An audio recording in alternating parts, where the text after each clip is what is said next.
내가 그러고도 또 어미냐?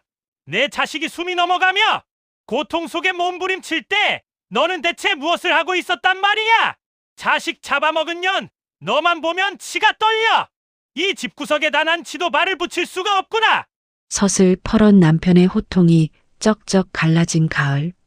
논바닥 같은 순례의 가슴에 비수처럼 박혔습니다. 3년 전 하나뿐인 7살 아들을 이름 모를 열병으로 먼저 땅에 묻던 날이었습니다. 슬픔에 미쳐버린 남편은 모든 원망을 아내에게 돌렸습니다. 제 슬픔을 가누지 못해 아내 순례의 멱살을 잡고 흔들다 초겨울 마당 바닥 위로 그녀를 거칠게 내동댕이 쳤습니다. 그리고는 돌아보지도 않고 보찜 하나 달랑 메고 고갯마루 너머로 사라져버렸습니다. 그 뒷모습이 순례가 본 남편의 마지막 모습이었습니다. 그날 이후 순례의 시간은 멈춰버렸습니다. 남편이 떠난 지 벌써 3년이라는 세월이 덧없이 흘렀건만 집안 어디에도 사람 사는 온기는 찾아볼 수 없었습니다. 마당 구석에는 주인을 잃은 아이의 작은 집신 한 켤레가 눈 속에 반쯤 파묻힌 채 썩어가고 있었고 방 안에는 아궁이에 불조차 지피지 않아 입을 열 때마다 하얀 입김이 서늘하게 피어올랐습니다. 순례는 매일 밤 죽은 아들이 태어날 때 입었던 베네저고리를 가슴에 품고 스스로를 죄인이라 여기며 죽지 못해 하루하루를 버텼습니다. 순례의 가슴 아픈 사연을 시작하기 전에 구독과 좋아요를 눌러주세요. 여러분의 따뜻한 응원이 제게는 세상을 살아갈 큰 힘이 됩니다. 순례의 세상은 고요하다 못해 적막했습니다. 가끔 들려오는 까마귀 울음소리만이 순례의 지독한 고독을 깨울 뿐이었지요. 그녀는 남편이 던지고 간 모진 마지막 말들을 머릿속에서 수천 번, 수만 번 되새기고 되새기다가도 아들이 너무 보고 싶고 보고 싶어 기어다니며 울며 방을 빙글빙글 돌기도 했습니다. 누군가 순례를 보면 미쳤다고 했을 정도였습니다. 그러다가도 남편의 말을 되새기면 가슴이 미어져서 울음조차 나오지 않았습니다. 순례의 끼니는 가끔 동네 최씨 부인이 주고 간 마른 누룽지를 한 조각씩 먹는 게 전부였습니다. 순례는 모든 세상이 정지한 채 자신이 죄인처럼 느껴졌습니다. 내가 정말 자식을 죽인 죄인일까? 아니면 평생 이렇게 얼음장 같은 방에서 떨며 사는 것이 내 업보일까? 그런 생각에 잠겨 먼 산만 바라보던 어느 날이었습니다. 하늘은 금방이라도 무너질 듯 낮게 내려앉아 있었고 칼바람은 문풍지를 사정없이 찢어발길 듯 울어댔습니다. 그 눈보라를 뚫고 옆 마을 이장이 다급하게 순례의 살인문을 밀치고 들어왔습니다. 이장의 얼굴은 흑빛으로 질려 있었고 그의 큼지막한 등 뒤에는 떼꾸정물 흐르는 얼굴로 서로의 손을 마디마디가 하얗게 질리도록 꼭 잡은 어린 남매가 서 있었습니다. 박서방네댁 안에 있나? 이 일을 어찌할꼬? 세상 천지에 이런 법이 어디 있단 말인가? 옆마을 시동생 부부가 산사태로 한나란 시에 세상을 떴다네. 이 어린 것들이 당장 갈 곳이 없어 저러고 있으니 자네가 거두지 않으면 이 엄동설 안에 길바닥에서 얼어 죽게 생겼어. 이장의 말은 천둥소리처럼 순례의 귀청을 때렸습니다. 시동생 부부라면 남편이 그토록 아꼈던 동생 내외였습니다. 남편이 떠나고 왕래가 없던 터라 순례는 아무 생각 없이 멍하니 아이들을 바라보았습니다. 10살 남짓되어 보이는 사내아이 상철은 동생 상의를 제 뒤로 숨기며 마치 상처 입은 어린 짐승처럼 사나운 눈빛을 하고 순례를 쏘아보았습니다. 아이들의 누더기 옷은 여기저기 해져서 시퍼런 살가죽이 다 보였고 입술은 추위에 새파랗게 질려 덜덜 떨리고 있었습니다. 이장님, 이 아이들을 지금 내더러 키우라는 말씀입니까? 나 하나 입에 풀칠하기도 버거운 처지. 남편도 없는 이 집에 아이들을 어찌 데려온단 말입니까? 순례의 목소리는 힘없이 떨렸습니다. 3년 동안 자기 자신조차 돌보지 못한 여인에게 부모 잃은 조카들은 감당하기 힘든 짐처럼 느껴졌을지도 모릅니다. 하지만 그때였습니다. 이장 뒤에 숨어있던 7살 막내 상희가 찬바람에 못 이겨 애취하고 재채기를 하더니 힘없이 바닥으로 스르르 주저앉는 것이었습니다. 상철이 깜짝 놀라 동생을 붙들며 소리쳤습니다. 상희야! 정신 차려!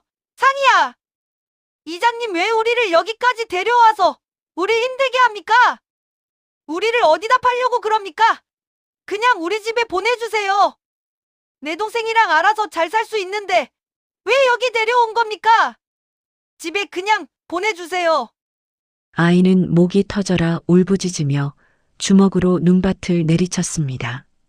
그 처절한 울음소리가 순례에 꽁꽁 얼어붙어 있던 가슴 한복판을 쩍 하고 갈라놓았습니다.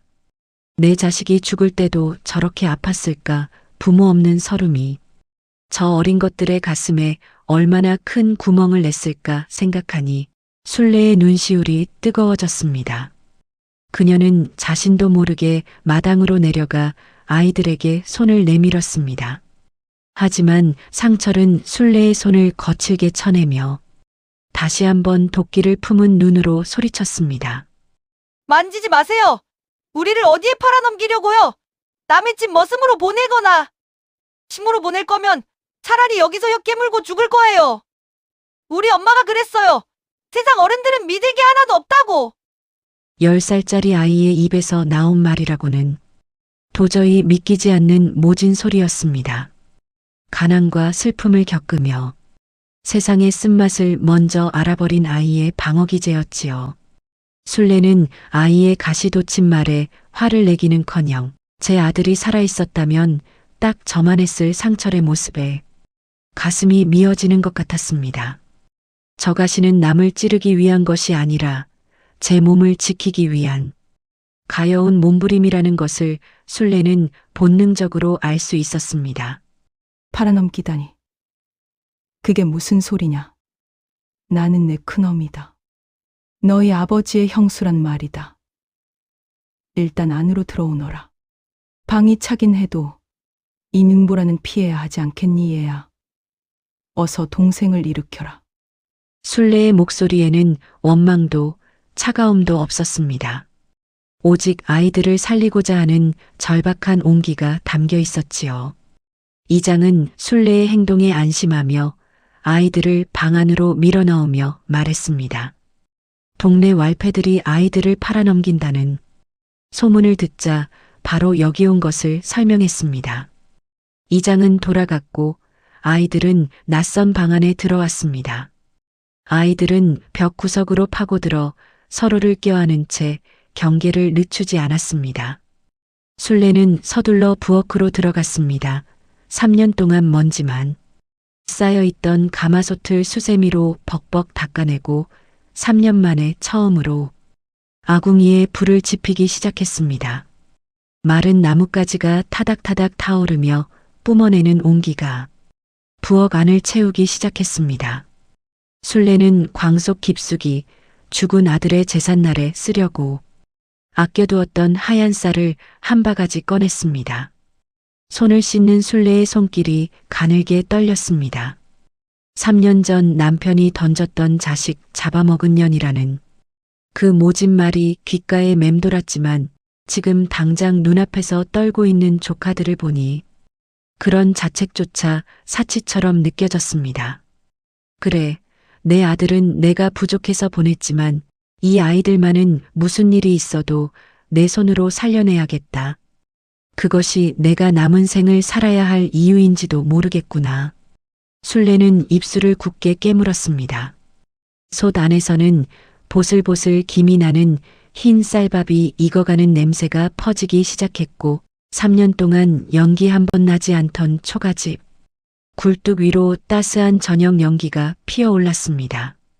그것은 순례에 멈춰버린 삶이 다시 움직이기 시작했음을 알리는 신호였습니다. 하지만 방 안의 상철은 여전히 굳게 닫힌 눈으로 순례를 노려보고 있었습니다. 그 깊은 불신의 벽을 어떻게 허물어야 할지 순례의 눈앞에는 눈보라보다 더 험난한 세월이 기다리고 있었습니다. 이 집의 공기는 여전히 차가웠지만 아궁이에서 시작된 작은 불씨가 방바닥을 조금씩 데우기 시작했습니다. 상인은 배고픔에 지쳐 어느새 상철의 무릎을 베고 잠이 들었고 상철은 잠들지 않으려는 듯 부릅뜬 눈으로 문밖을 살폈습니다. 순례는 밥이 뜸드는 동안 아이들이 갈아입을 옷이 있는지 옷개를 뒤적였습니다. 죽은 아들이 입던 옷들이 차곡차곡 쌓여 있었습니다. 그 옷들을 꺼내어 품에 안으니 눈물이 왈칵 쏟아졌습니다. 아들이 남긴 옷이 이제 다른 아이들의 몸을 데워줄 차례가 온 것이었습니다. 순례는 부엌 문틈으로 새어나오는 연기를 보며 다짐했습니다. 다시는 이 아궁이의 불이 꺼지게 두지 않겠다고, 다시는 아이들이 굶주림에 눈물을 흘리게 하지 않겠다고 말입니다. 남편이 돌아와 자신을 다시 죄인이라 부른다 해도 이 아이들을 지켜낸다면 그 죄가 조금은 씻길 것만 같았습니다. 밤은 깊어가고 눈발은 더욱 굵어졌지만 순례의 마음속에는 이미 작은 봄의 씨앗이 심어지고 있었습니다. 방 안의 공기는 여전히 시리고 무거웠지만 아궁이에서 시작된 불씨가 구들장을 타고 돌아 방바닥을 조금씩 데우기 시작했습니다. 순례는 솥뚜껑을 열어보았습니다. 뽀얀 김이 순례의 얼굴을 덮으며 구수한 밥 냄새가 온 집안에 진동했습니다. 3년이라는 긴 세월 동안 이 집에서 사라졌던 사람 사는 냄새였습니다. 순례는 정성껏 뜸을 들인 밥을 그릇 가득 꾹꾹 눌러 담았습니다. 하나는 죽은 아들의 밥그릇이었고 또 하나는 예전에 남편이 쓰던 큼지막한 사발이었습니다. 거기에 텃밭에서 갈무리에 두었던 물을 썰어 넣고 보글보글 끓여낸 된장국 한 대접을 곁들였습니다. 쟁반을 들고 방으로 들어서자 구석에 웅크리고 있던 상철과 상희의 코끝이 동시에 실룩거렸습니다. 며칠을 굶었을 아이들에게 그 하얀 쌀밥의 유혹은 무엇보다 잔인하고도 강렬했을 것입니다. 상희는 자신도 모르게 꼴깍 침을 삼키며 밥그릇으로 손을 뻗으려 했습니다. 하지만 상철은 동생의 손을 탁 때리며 다시금 제 뒤로 숨겼습니다. 아이의 눈에는 여전히 서슬퍼런 경계심이 가득했습니다. 상희야, 안 된다고 했지. 이거 먹으면 우리는 이제 이 할머니 종이 되는 거야. 엄마가 그랬어. 공짜 밥 뒤에는 무서운 대가가 따르는 법이라고. 10살배기 아이의 입에서 나온 말이라고는 믿기지 않을 만큼 차가운 선언이었습니다. 순례는 그 말을 듣고 가슴 한구석이 아릿해져 왔습니다. 이 어린 것이 도대체 어떤 세상을 보았기에 밥 한 그릇 앞에서도 이토록 무거운 근심을 먼저 떠올려야 했을까요? 순례는 쟁반을 아이들 코앞으로 바짝 밀어주었습니다. 상철아.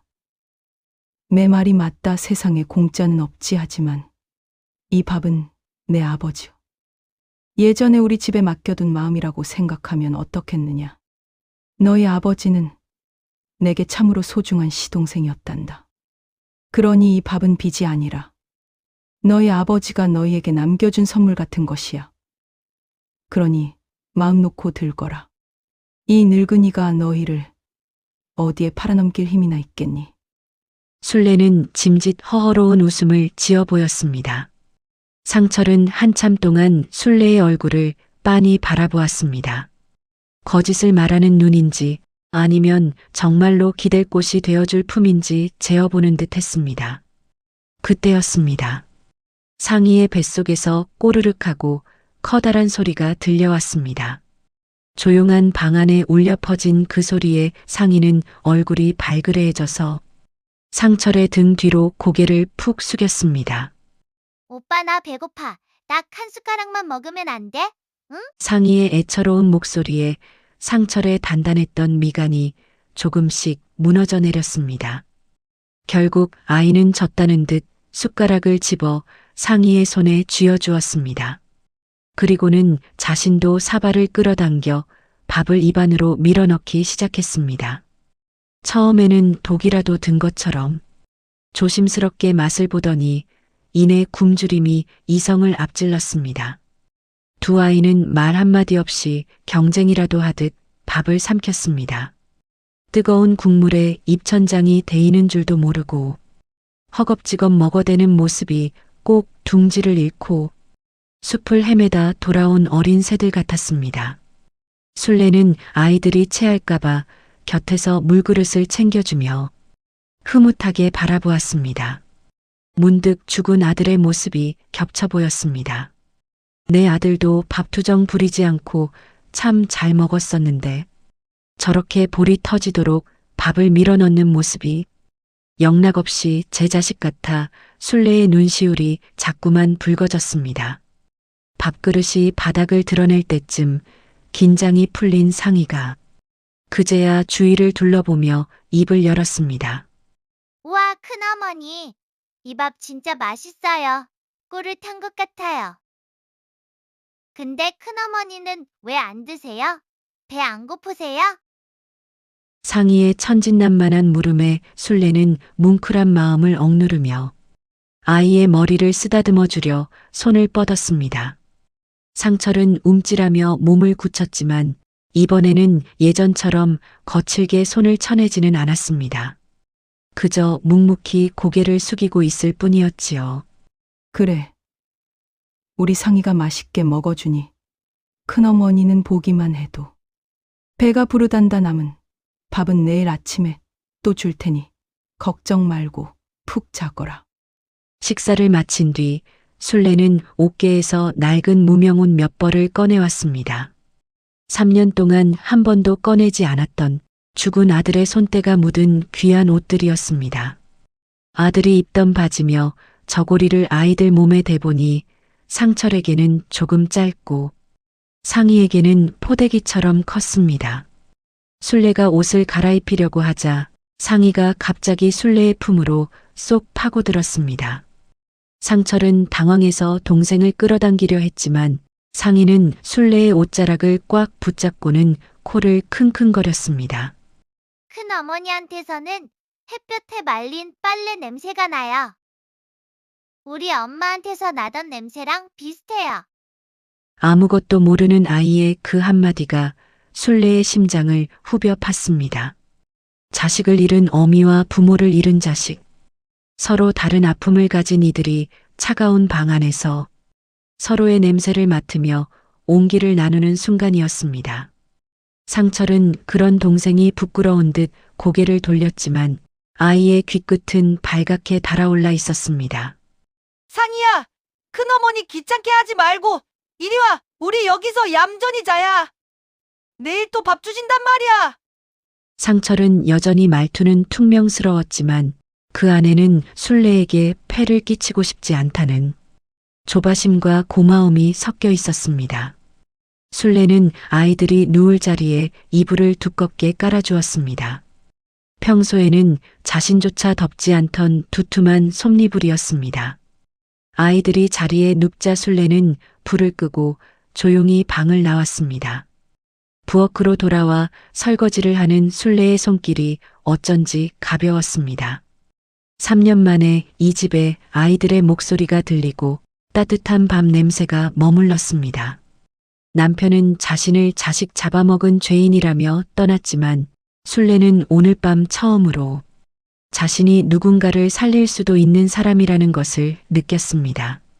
차가운 겨울밤이었지만 아궁이의 온기는 밤새도록 식지 않고 아이들의 꿈속까지 따라갔습니다.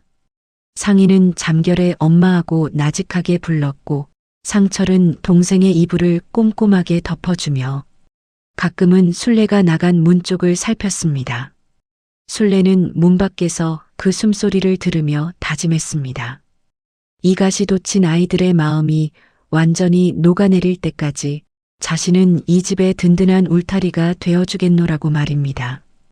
어느덧 밤이 깊어 마을에 개 짖는 소리조차 잦아들 무렵 순례는 다시 한번 조용히 방 안을 들여다보았습니다. 서로의 체온에 의지에 잠든 오누이의 모습은 천사처럼 평화로웠습니다. 가시를 세우고 세상을 경계하던 상철의 얼굴도 잠결에는 그저 10살 어린아이일 뿐이었습니다. 순례는 아이들의 발치에 놓인 해진 버선을 보며 다시 한번 입술을 깨물었습니다. 내일은 저 버선부터 새로 기워줘야겠구나. 다시는 이 아이들이 차가운 눈밭을 구멍난 버선으로 걷게 하지 않으리라. 순례의 마음속에는 이미 굳건한 결심이 서 있었습니다. 그날 밤 순례는 참으로 오랜만에 아들의 꿈을 꾸지 않았습니다. 대신 내일 아침 아이들에게 줄 누룽지를 어떻게 끓일지, 장터에 나가 조카들에게 입힐 무명천을 어떻게 구해올지 고민하며 깊고 평온한 잠에 들었습니다. 시린 겨울의 끝자락에서 이름 모를 작은 들꽃, 두 송이가 순례의 텅 빈 가슴 속에 뿌리를 내리기 시작한 그런 밤이었습니다. 마당에는 여전히 눈이 내리고 있었지만 이제 더 이상 집시는 눈에 파묻히지 않았습니다. 순례가 아이들의 신발을 나란히 정리해 돛돌 위에 올려두었기 때문입니다. 내일 아침 아이들이 잠에서 깨어 이 정갈하게 놓인 신발을 본다면 그들의 마음도 조금은 더 따뜻해지겠지요. 그렇게 순례의 집에는 다시금 희망의 불꽃이 소리 없이 타오르고 있었습니다. 겨울바람이 제 아무리 매섭게 문틈을 파고들어도 순례의 집 아랫목은 아이들의 온기로 조금씩 데워지고 있었습니다. 자식을 잃은 어미의 텅 빈 가슴과 부모를 잃은 아이들의 시린 마음이 만나 비로소 사람 사는 냄새가 나기 시작한 것이지요. 순례는 새벽같이 일어나 조카들의 해진 버선을 깁고 아침상을 물린 뒤 서둘러 물레 앞에 앉았습니다. 당장 아이들의 신발이며 다가올 봄에 입힐 무명천이라도 마련하려면 잠시도 손을 놀릴 수가 없었기 때문입니다. 달궁달궁 정겨운 물레 돌아가는 소리가 방 안을 가득 채웠습니다. 3년 만에 다시 잡은 물레질이라 어깨가 짓눌리듯 아파왔지만 순례는 입가에 번지는 미소를 감출 수 없었습니다. 옆에서 곤히 자고 있는 아이들의 숨소리가 세상 그 어떤 가락보다 감미롭게 들렸던 까닭입니다. 한참을 그렇게 실을 뽑고 있는데 7살 막내 상이가 부스스한 머리를 하고 눈을 비비며 다가왔습니다. 큰어머니, 이 실은 왜 이렇게 반짝거려요? 꼭 하늘에 있는 별을 따다가 길게 늘여놓은 것 같아요. 저도 이거 한번 만져보면 안 돼요? 상이의 천진난만한 물음에 순례는 하던 일을 멈추고 아이의 헝클어진 머리를 다정하게 빗겨주었습니다. 그럼 우리 상의 눈에 별처럼 예뻐 보이니 다행이구나. 하지만 이건 아주 조심해야 한단다. 조금만 엉키면 풀기가 아주 힘들거든. 큰어머니가 장터에 내다 팔아서 우리 상이 예쁜 꽃신 사줄 귀한 실이란다. 상이는 신기한 듯 눈을 반짝이며 물레 주위를 맴돌았습니다. 순례가 잠시 뒷간을 다녀오기 위해 자리를 비운 사이 사고는 순식간에 벌어졌습니다. 큰어머니를 도와주고 싶은 마음에 고사리 같은 손을 실타래로 뻗은 상이가 그만 실끝을 놓치고 만 것이지요. 당황한 아이가 실을 다시 감으려 애를 쓸수록 팽팽하게 감겨있던 비단실은 넝쿨처럼 꼬여버렸고 이내 방바닥은 엉망진창이 된 실타래로 가득 찼습니다. 그때 잠에서 깬 맞이 상철이 그 광경을 목격했습니다. 상철의 얼굴은 순식간에 흙빛으로 변했습니다. 부모를 잃고 친척 집을 전전하며 눈치밥을 먹던 버릇이 튀어나온 것입니다. 상철은 상이의 팔을 낚아채듯 끌어당기며 낮게 소리쳤습니다. 너 미쳤어? 이게 얼마나 비싼 건 줄 알아? 우리 여기서 쫓겨나고 싶어서 이래? 큰어머니가 이거 팔아서 우리 밥 사주신다고 했잖아. 어서 안 고쳐놔. 상철의 매서운 호통에 놀란 상이가 결국 참았던 울음을 터뜨리고 말았습니다. 상철은 당황해서 동생의 입을 틀어막았지만 이미 엎질러진 물이었습니다. 아이들은 바들바들 떨며 방구석으로 파고들었습니다.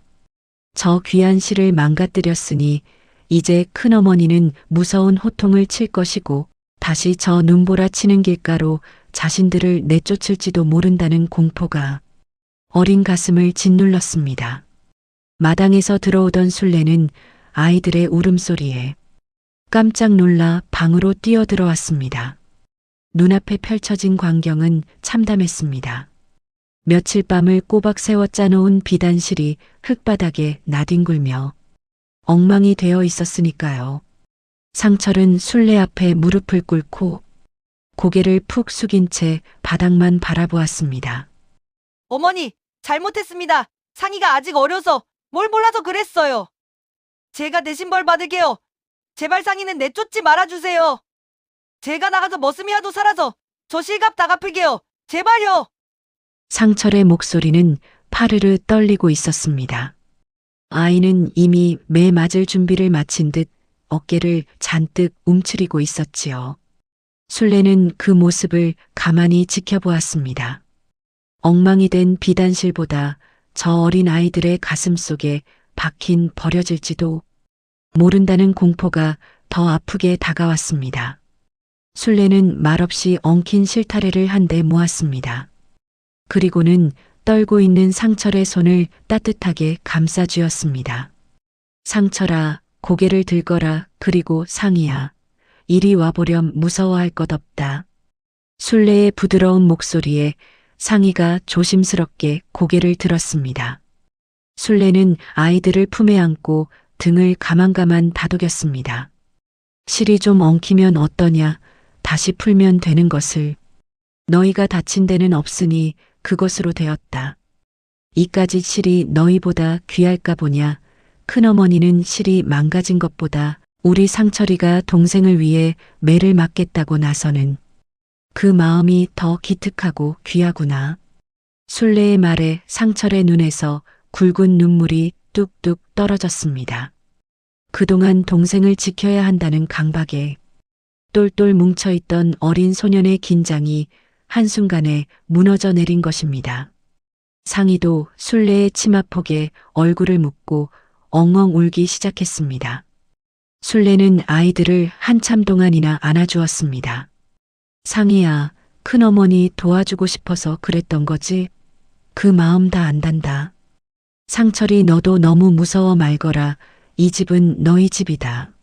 물건 하나 망가뜨렸다고 자식을 내쫓는 어미가 세상에 어디 있겠느냐. 이제 그만 뚝 하고 밥 먹자꾸나. 술래는 엉킨 실을 가위로 잘라내는 대신 아이들과 나란히 앉아 실을 하나하나 풀기 시작했습니다. 이건 우리 상희가 꼬아놓은 마음이고 이건 우리 상철이가 걱정한 마음이구나. 술래의 농담 섞인 말에 아이들이 조금씩 웃음을 되찾았습니다. 상희는 눈물 젖은 얼굴로 술래의 어깨에 머리를 기대며 어리광을 부렸습니다. 큰어머니, 저 사실은 비단실로 꽃반지 만들어서 큰어머니 손가락에 끼워주고 싶었어요. 큰어머니 손이 너무 거칠거칠해서 아파 보였거든요. 상희의 천진난만한 고백에 술래는 가슴이 뭉클해졌습니다. 거친 손마디는 그동안의 고단한 삶을 말해주는 흉터였지만 아이의 눈에는 그저 보듬어주고 싶은 아픔으로 보였나 봅니다. 술래는 엉킨 실 사이로 상희의 작은 손을 꼭 잡았습니다. 고맙구나, 상희야. 내 마음이 담긴 꽃반지라니 세상 그 어떤 비단보다 귀하겠구나. 실은 다시 짜면 그만이지만 우리 상희 예쁜 마음은 돈 주고도 못 사는 것이란다. 이제 우리 가족이 되었으니 실수 좀 해도 괜찮아, 알겠지? 그날 오후 방 안에는 다시 몰래 돌아가는 소리가 들렸습니다. 이번에는 혼자가 아니었습니다. 상철은 옆에서 실타래를 가지런히 정리해주고 상희는 술래의 무릎을 베고 누워 조잘조잘 이야기를 늘어놓았습니다. 3년 동안 죽음 같은 침묵만이 흐르던 이 집에 이제는 아이들의 웃음소리와 따뜻한 이야기가 꽃비처럼 내리고 있었습니다. 순례는 깨달았습니다. 아이들의 철없는 실수가 오히려 서로의 마음을 확인하는 기회가 되었다는 것을요. 엉킨 실타래를 풀며 보낸 시간은 단순히 시를 정리하는 시간이 아니라 상처받은 조카들의 마음을 어루만지고 진정한 가족으로 거듭나는 시간이었습니다.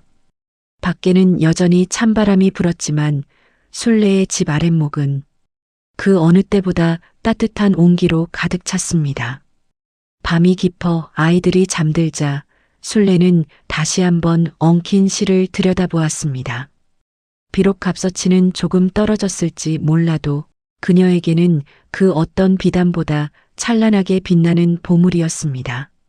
순례는 아이들의 머리맡을 매만지며 다짐했습니다. 이 어린 생명들이 다시는 버림받을 걱정 없이 마음껏 실수하고 마음껏 웃으며 자랄 수 있도록 튼튼한 뿌리가 되어주겠노라고 말입니다. 그렇게 순례의 집은 조금씩 사람 사는 집의 향기를 찾아가고 있었습니다. 가시 돋쳤던 상철의 눈빛은 부드러워졌고 눈치 보던 상희의 얼굴에는 환한 꽃그늘이 드리워졌습니다. 순례는 처음으로 아들을 잃은 슬픔 너머에 있는 새로운 희망을 보았습니다. 어쩌면 이 아이들은 하늘이 자신에게 보내준 가장 큰 선물일지도 모른다는 생각을 하며 순례는 참으로 오랜만에 평온한 잠을 청했습니다. 아침이면 다시 고된 길쌈이 시작되겠지만 이제 그녀는 혼자가 아니었습니다. 곁에서 숨쉬는 아이들의 생동감이 그녀를 다시 일으켜 세우는 힘이 되었으니까요. 엉킨 실타래가 풀리듯 순례의 시린 인생도 그렇게 서서히 풀려나가고 있었습니다.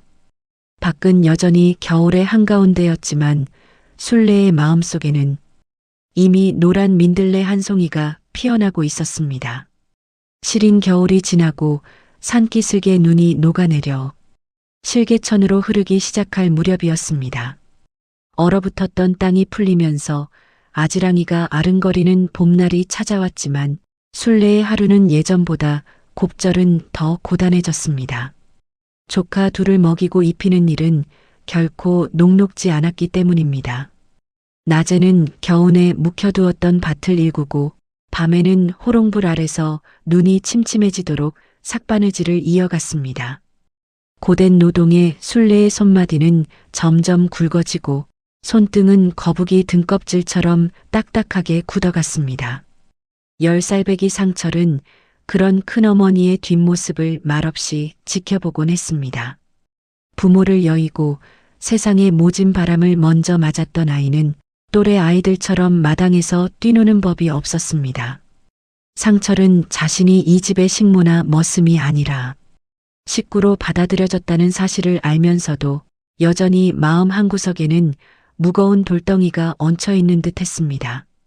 아들도 잃고 남편도 없이 홀로 된 큰어머니가 자신들 남매 때문에 허리가 휘어지도록 일하는 것이 못내 죄송스러웠던 모양입니다. 어느 날 오후 순례가 마을 잔칫집에 간 사이였습니다. 상철은 마당 구석에 놓인 투박한 낫 한 자루를 집어들었습니다.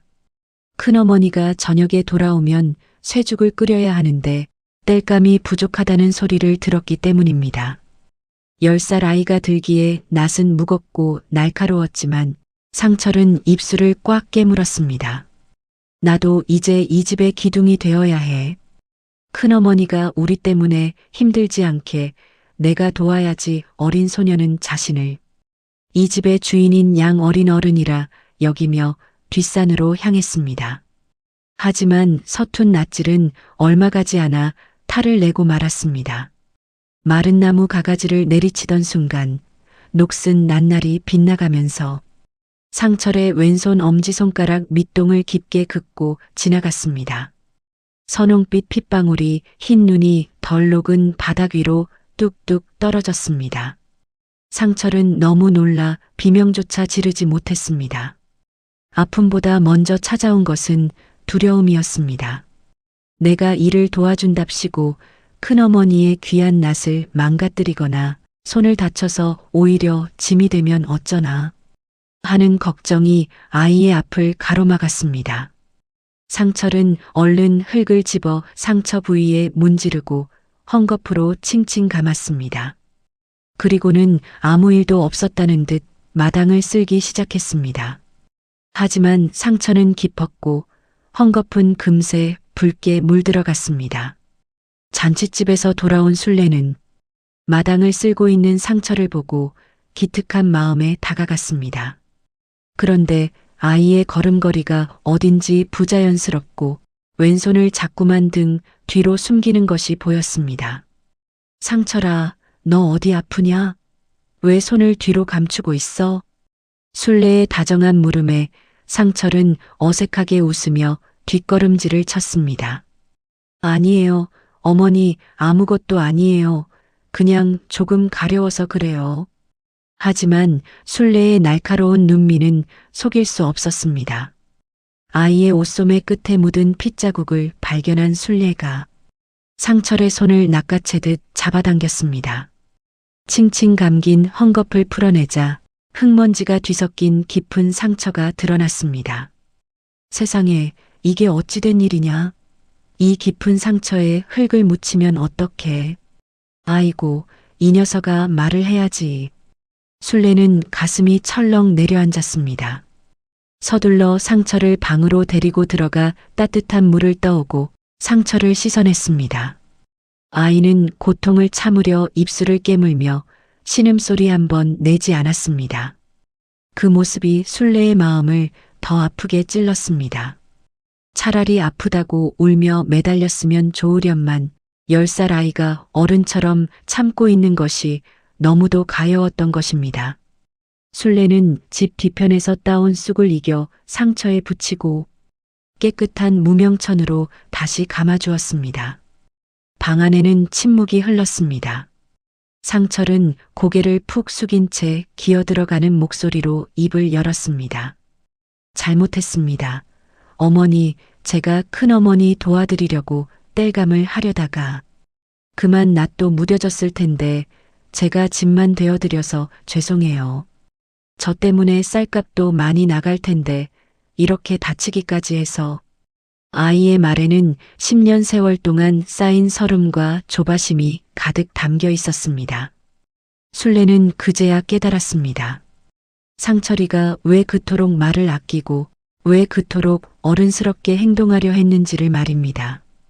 이 아이는 자신이 사랑받는 자식이 아니라 은혜를 갚아야 하는 빚쟁이라고 생각하고 있었던 것입니다.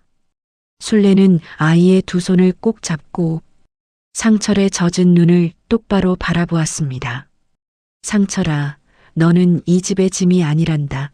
내가 우리 집에 온 날부터 너는 내게 하늘이 보내준 아들이었어. 낫이 무뎌지면 다시 갈면 되고 쌀이 부족하면 내가 더 일하면 된단다 하지만 내 몸이 상하는 건 이 큰어미 가슴이 무너지는 일이야 알겠느냐? 순례의 부드러운 꾸짖음에 상철의 어깨가 떨리기 시작했습니다. 순례는 아이를 품에 꼭 안아주었습니다. 너는 이제 겨우 10살이란다. 어른인 척할 필요도 없고 큰어머니 눈치 볼 필요도 없어. 배고프면 배고프다 하고 아프면 아프다고 울어도 된단다. 내 손에 박힌 이 상처보다 내 마음속에 박힌 그 어린 어른이라는 가시를 내가 빼주고 싶구나. 이제는 그만 편히 쉬어도 돼. 너는 그저 내 아들 상철이면 충분하단다. 순례의 품 안에서 상철은 마침내 참았던 울음을 터뜨렸습니다. 짐승처럼 꾹꾹 눌러 담았던 울음이 터져나오자 아이의 몸은 썰물처럼 힘이 빠져나갔습니다. 그동안 누군가에게 응석 한번 부려보지 못했던 소년의 서러움이 눈물이 되어 순례의 가슴팍을 적셨습니다. 순례는 아이가 다 올 때까지 등을 가만가만 쓸어내려 주었습니다. 그날 이후로 상철은 조금씩 변하기 시작했습니다. 여전히 부지런히 순례를 돕긴 했지만 이제는 억지로 어른 흉내를 내지 않았습니다. 마당에서 제 동생 상이와 흙장난도 치고 순례가 해주는 고구마, 한 토막에 밝게 웃을 줄도 알게 되었습니다. 아이의 눈에 서려 있던 날 선 경계심은 사라지고 그 자리에 아이다운 천진함이 조금씩 피어올랐습니다. 순례는 밤마다 아이들의 잠든 얼굴을 보며 아들을 잃었을 때 느꼈던 그 지독한 죄책감을 씻어냈습니다. 내가 이 아이들을 키우는 것이 아니라 어쩌면 이 아이들이 나의 부서진 삶을 다시 기워주고 있는지도 모르겠다는 생각을 하면서 말입니다. 상철의 손에 남은 흉터는 아물어 갔지만 그 흉터 위에는 더 단단하고 따뜻한 가족의 사랑이 더 씌워지고 있었습니다. 밭에는 파릇파릇한 새싹이 돋아나고 순례의 집 마당에도 봄꽃이 망울을 터뜨렸습니다. 상철은 이제 더 이상 낯을 무서워하지도 그렇다고 무모하게 잡지도 않았습니다. 큰어머니 곁에서 천천히 세상을 배우며 아이는 진정한 집의 의미를 알아가고 있었습니다. 순례는 아이들의 웃음소리가 담장을 넘는 것을 들으며 3년 전 남편이 떠날 때 들었던 그 모진 말들을 바람결에 날려보냈습니다. 나는 더 이상 자식을 잃은 죄인이 아니라 두 아이를 지키는 어머니라는 이름으로 다시 태어나고 있었습니다. 어느덧 해가 뉘엿뉘엿 저물어가는 저녁, 상철은 다친 손으로 상희의 머리를 만져주며 순례가 끓여주는 된장국 냄새를 맡았습니다. 그것은 세상 그 무엇과도 바꿀 수 없는 평온한 행복의 향기였습니다. 순례의 투박한 손과 아이의 상처 입은 손이 맞닿아 만들어낸 기적 같은 봄날이 그렇게 깊어가고 있었습니다. 밤이 되어 호롱불을 끄기 전 상희는 순례의 목을 껴안으며 잠투정을 부렸습니다. 큰어머니, 내일은 우리 개울가에 가서 버들강아지 따와요. 제가 오빠랑 같이 이만큼 따올게요. 상희의 애교 섞인 말에 상철도 수줍게 고개를 끄덕였습니다. 순례는 두 아이의 이불을 꼼꼼히 여며주며 대답했습니다. 그래, 우리 예쁜 강아지들 내일은 봄 구경 가자꾸나. 방 안은 온기로 가득 찼고 순례의 마음속에는 이제 더 이상 찬바람이 불지 않았습니다. 손에 박힌 가시를 빼내듯 마음의 상처를 서로 만져주며 그들은 그렇게 진짜 가족이 되어가고 있었습니다. 마당에 핀 매화 향기가 문틈으로 스며들어 아이들의 단잠을 축복해주고 있었습니다.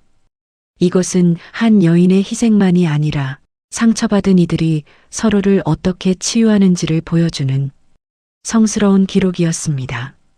상철의 손등에 남은 옅은 흉터는 훗날 그가 어른이 되었을 때 가장 힘들었던 시절, 자신을 지켜준 큰어머니의 그 따뜻했던 손길을 기억하게 하는 소중한 징표가 될 것입니다. 순례는 그 모든 순간이 감사하여 남몰래 달빛 아래서 기도를 올렸습니다. 이 아이들을 주셔서 고맙습니다. 이 아이들을 통해 나를 다시 살게 해주셔서 정말로 고맙습니다. 그녀의 기도는 밤하늘 별빛을 타고 멀리 퍼져나갔습니다. 가난과 슬픔은 여전히 그들 곁에 머물렀지만 이제 그들은 더 이상 두렵지 않았습니다.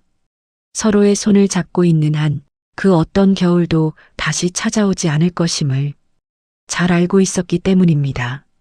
산천 초목이 연두빛 새순으로 옷을 갈아입고 봄꽃들이 다투어 피어나는 계절이건만 순례의 작은 초가집에는 유난히도 매서운 찬바람이 머물고 있었습니다. 만물은 생동하는 봄이라지만 농가에서는 이 시기를 보릿고개라 부르며 지독한 굶주림을 견뎌야 했기 때문입니다. 지난 가을 거둔 곡식은 이미 바닥을 드러낸 지 오래였고 새로 심은 보리가 익으려면 아직도 한참을 기다려야 했습니다. 순례는 아이들에게 줄 밥그릇에 시래기와 쑥을 잔뜩 넣어 양을 불렸고 자신은 멀건 미음한 사발로 허기를 달래며 하루를 버텨냈습니다. 뱃속에서는 꼬르륵거리는 소리가 멈추지 않았지만 아이들이 밥 한 숟가락이라도 더 먹는 모습을 보는 것만으로도 순례는 배가 부르다며 인자하게 웃어 보였습니다. 그런 고단한 일상 속에서도 순례의 마음을 환하게 밝혀주는 등불 같은 존재가 있었으니 바로 맏조카 상철이의 남다른 총기였습니다. 상철이는 이웃집 아이들이 서당에 갈 때면 멀찌감치 서서 담장 너머로 들려오는 글 읽는 소리를 훔쳐 듣곤 했습니다. 큰어머니가 밭일을 나간 사이 상철이는 마당 한 구석에 앉아 나뭇가지로 흙바닥에 글자를 써내려갔습니다. 하늘, 천, 따지 어깨 너머로 배운 글자들을 흙바닥에 수백 번씩 써보며 아이는 글에 대한 갈증을 달래고 있었습니다. 가끔은 산바람에 흙글씨가 지워지면 아이는 행여나 그 글자를 잊어버릴까봐 자신의 손바닥에 다시 한번 새겨넣곤 했습니다. 우물가에서 물동이를 이고 돌아오던 순례는 그 모습을 가만히 지켜보았습니다. 흙투성이가 된 손으로 정성껏 글을 쓰는 아이의 뒷모습에서 먼저 보낸 아들의 잔상이 겹쳐 보였습니다. 내 아들도 살았다면 저렇게 글 읽기를 좋아했을까 하는 생각에 순례는 가슴이 미어지는 것 같았습니다. 부모 없는 서름 속에 자라는 조카가 글이라도 배워야 나중에 제 앞가림을 할 텐데 가난한 이 큰어미가 해줄 수 있는 것이라곤 꽁보리밥 한 그릇뿐이니 밤마다 소리 없이 눈물을 훔치곤 했습니다. 그래, 내 자식은 지키지 못했지만 이 아이의 꿈만큼은 무슨 일이 있어도 지켜줘야겠다며 순례는 굳게 결심했습니다. 하지만 가난한 집안에 돈이 있을 리 만무했습니다. 장롱 깊숙한 곳을 뒤져봐도 먼지만 쌓인 헝겊 쪼가리뿐 쌀 한 톨이나 돈 한 푼 나오지 않았습니다.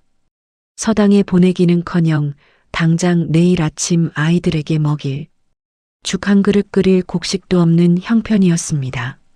순례는 호롱불 앞에서 자신의 긴 머리카락을 만지작거렸습니다. 칠흑같이 검고 풍성했던 머리카락은 어느새 흰머리가 희끗희끗 섞이고 거칠어졌지만 그것은 순례에게 부모님이 물려주신 소중한 몸이자 여인으로서의 마지막 자존심이었습니다. 남편이 집을 나가고 아들을 잃었을 때도 순례는 이 머리카락을 빗으며 마음을 다잡곤 했습니다. 하지만 지금 당장 굶주리는 조카들을 위해 그리고 글을 배우고 싶어하는 아이의 눈빛을 위해 순례는 중대한 결단을 내렸습니다. 상철아, 상이야, 큰어머니가 장터에 잠시 다녀올 테니 집 잘 지키고 있거라. 순례는 아이들이 깨기 전 새벽같이 일어나 머리를 단정하게 빗어내렸습니다. 그러고는 부엌에서 날이 잘 선 가위를 가져와 자신의 쪽진 머리를 한 움큼 쥐어 잡았습니다. 서슬 퍼런 가위날이 머리카락에 닿는 순간 순례의 몸은 파르르 떨렸습니다.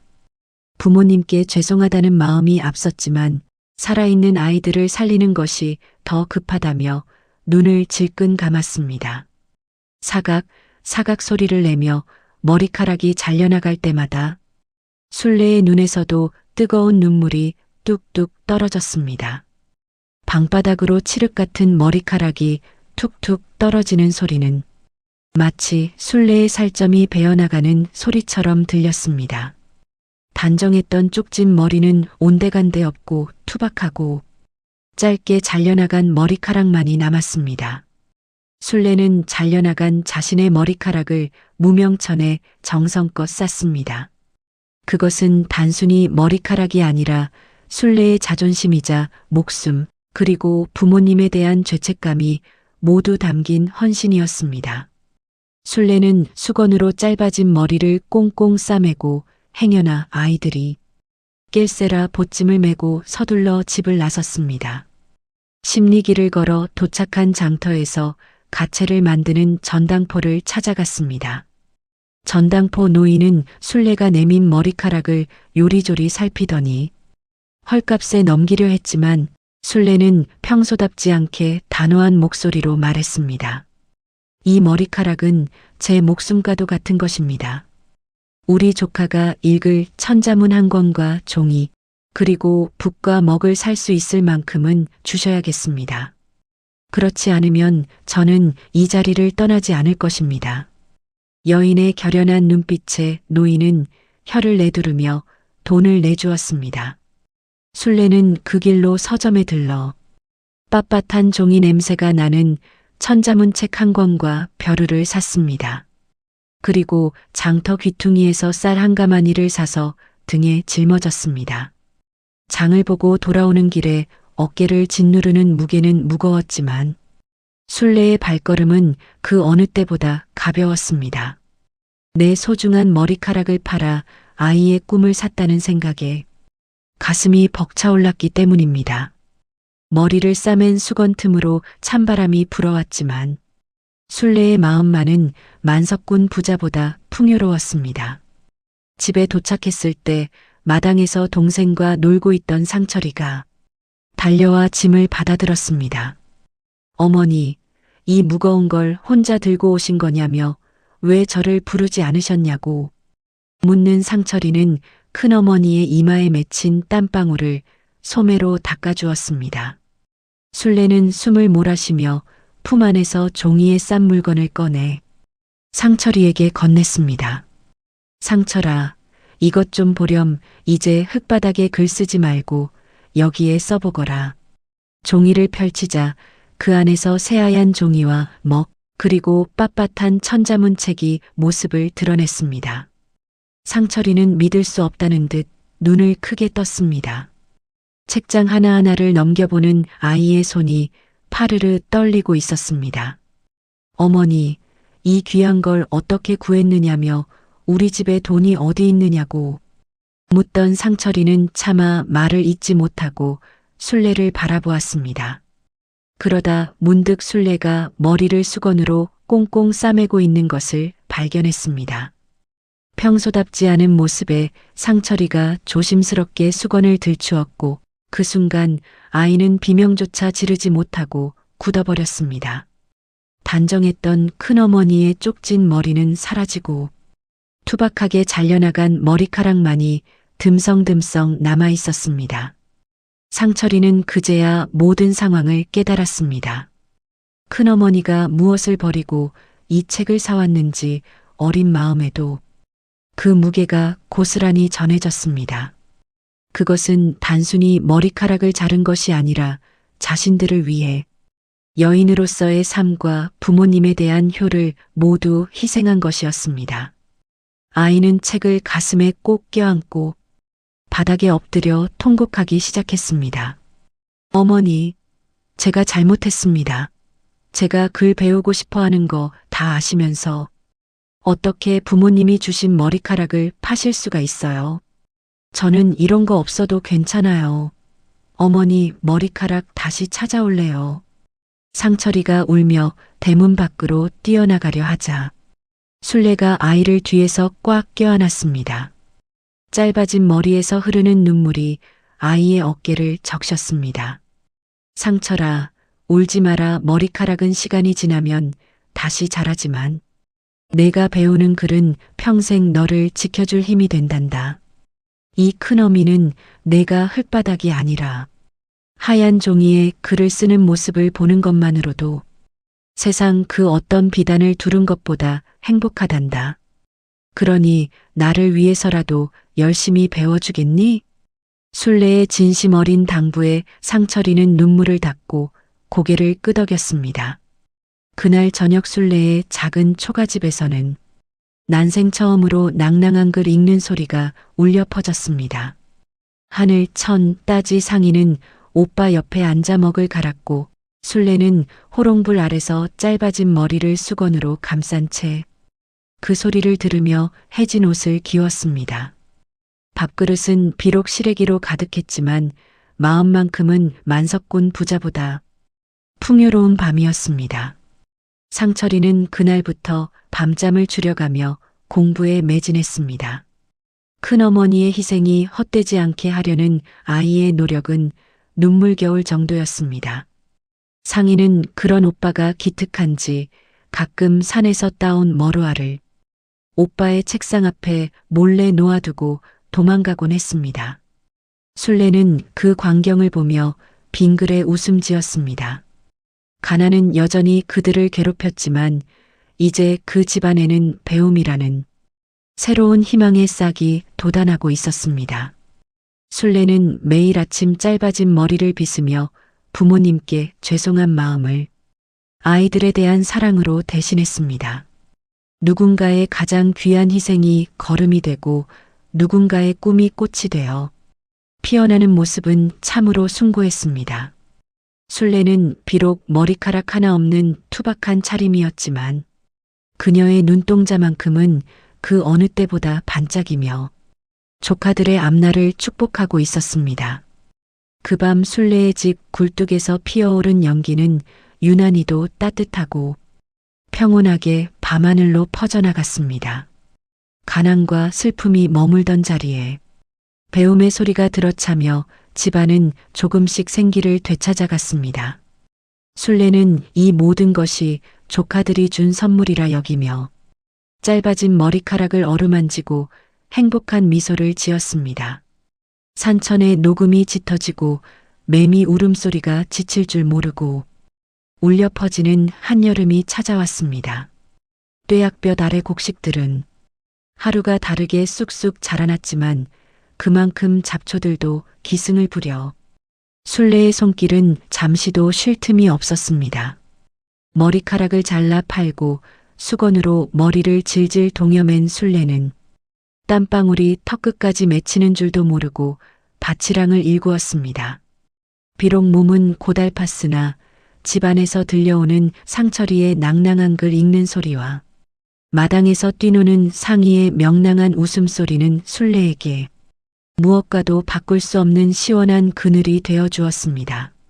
하지만 세상 인심이라는 것이 그리 호락호락하지만은 않았습니다. 마을 안악들이 모여 빨래를 하는 냇가나 우물가에서는 순례의 집 이야기가 끊이지 않는 안주거리였습니다. 자기 자식도 아닌 시동생의 핏줄을 거두느라 머리카락까지 팔아치운 순례를 보며 누군가는 지극정성이라 칭찬했지만 또 누군가는 혀를 차며 수군거렸습니다. 남의 자식 키워봐야 다 소용없는 짓이라며 머리 검은 짐승은 거두는 게 아니라는 모진 말들이 바람을 타고 순례의 귀에도 흘러들었습니다. 어느 무더운 오후였습니다. 순례가 밭에서 캔 나무를 이고 장터로 나간 사이 7살 상이는 오빠의 서당 숙제를 돕겠다며 벼루에 물을 떠오러 우물가로 향했습니다. 7살이면 벌써 제법 영악해질 나이라 상이는 작은 물동이를 옆구리에 끼고 폴짝폴짝 가벼운 발걸음으로 길을 나섰습니다. 어머니가 돌아오면 시원한 물 한 사발 대접하겠다는 기특한 마음으로 콧노래까지 흥얼거렸지요. 그런데 우물가에 모여있던 동네 안악들의 대화가 상이의 발걸음을 멈추게 했습니다. 그 집 밖 서방네댁도 참 미련하기 짝이 없어. 제 배 아파 낳은 자식도 아니고 시용생 자식들을 저리 고생하며 키워서 뭐하겠어? 나중에 저 아이들이 머리 굵어지면 큰어머니 고생을 알아주지도 않을 건데 그때 가서 땅을 치고 후회하려고 저러나 몰라. 남편도 없이 혼자 사는 여편네가 제 앞가림이나 할 것이지. 따지고 보면 피 한 바울 안 섞인 남인데 남의 자식 뒷바라지 하다가 늙어 죽을 셈인가 봐. 옆에 있던 다른 안악도 거들었습니다. 말도 막에 머리카락까지 팔아서 책을 사줬다며? 제 자식 죽고 정신줄을 놓은 개지 남의 씨앗받아 키우는 게 밑 빠진 독에 물 붓기인 줄을 왜 모를까? 나중에 저 아이들이 큰어머니 은혜를 알기나 하겠어? 피 한 방울 안 섞인 남남인데 말이야. 결국엔 지들 핏줄 찾아가게 마련이라고. 담장 너머로 들려오는 그 모진 소리들에 상희의 작은 손이 부들부들 떨리기 시작했습니다. 상희의 가슴에 남의 자식, 밑빠진 독이라는 말들이 날카로운 가시가 되어 박혔습니다. 평소 순례를 친어머니보다 더 따르던 상희에게 그 말은 세상 무엇보다 무서운 선고와도 같았습니다. 아이는 참지 못하고 우물가로 냅다 뛰어들어가 소리쳤습니다. 우리 큰어머니는 미련한 사람 아니에요. 우리 큰어머니가 세상에서 제일 예쁘고 착한 분이란 말이에요. 우리는 어디 안 가요. 죽을 때까지 큰어머니랑 살 거예요. 나쁜 아줌마들, 다신 우리 어머니 욕하지 마세요. 아이의 느닷없는 호통에 안악들은 당황하여 입을 다물었지만 이내 픽 웃으며 상의를 위아래로 훑어보았습니다. 얘야, 큰어머니가 시키더냐? 참말로 영악한 것들이네 그래. 그 마음 변치 말고 내 큰어머니 등골 그만 빼먹거라. 안악들의 비아냥거림에 상의는 결국 물동이를 내팽개치고 울음을 터뜨리며 집으로 달려왔습니다. 마당에 들어선 상의는 방 안에서 글을 읽던 상철이의 품에 안겨 엉엉 울었습니다. 뒤늦게 장터에서 돌아온 술래는 흙투성이가 되어 우는 상의를 보고 가슴이 철렁 내려앉았습니다. 상의는 울먹이며 우물가에서 들었던 말들을 쏟아냈습니다. 큰어머니가 우리 때문에 고생하는 게 미련한 짓이라고 했다며, 우리가 나중에 큰어머니를 버리고 도망갈 거라고 했다며, 아이는 숨이 넘어갈 듯 울어댔습니다. 상철이 역시 입술을 꽉 깨물었습니다. 상철이 눈에도 분노와 슬픔이 가득 서렸습니다. 큰어머니가 자신들을 위해 머리카락을 자르고 손마디가 굵어지도록 일하는 것을 누구보다 잘 아는 상철이었습니다. 상철이는 술래의 치마폭을 잡으며 물었습니다. 어머니, 정말 우리가 남이에요? 우리가 어머니 뱃속에서 나오지 않아서 사람들이 저런 말을 하는 거예요? 저 사람들은 왜 우리 어머니를 바보라고 불러요? 우리가 그렇게 짐이 돼요? 술래는 아이들을 가만히 끌어안았습니다. 짧게 잘린 머리를 감싸고 있던 수건이 상의의 눈물에 젖어들었습니다. 술래는 아이들의 등을 가만가만 다독이며 차분하지만 단호한 목소리로 입을 열었습니다. 상철아, 상의야, 세상 사람들 말에 귀 기울일 것 없다. 뱃속에서 10달을 품어야만 자식이 되는 게 아니란다.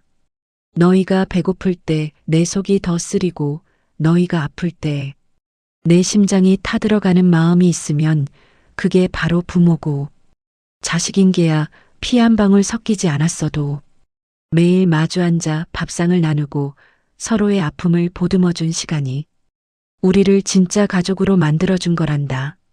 저 사람들은 우리 식구가 나누는 이 따뜻한 밥맛을 몰라서 저런 소리를 하는 것이니 너희가 너그럽게 이해해 주렴. 술래는 상의의 눈물을 닦아주며 빙그레 웃어 보였습니다. 상의야, 큰어머니는 전혀 억울하지 않단다.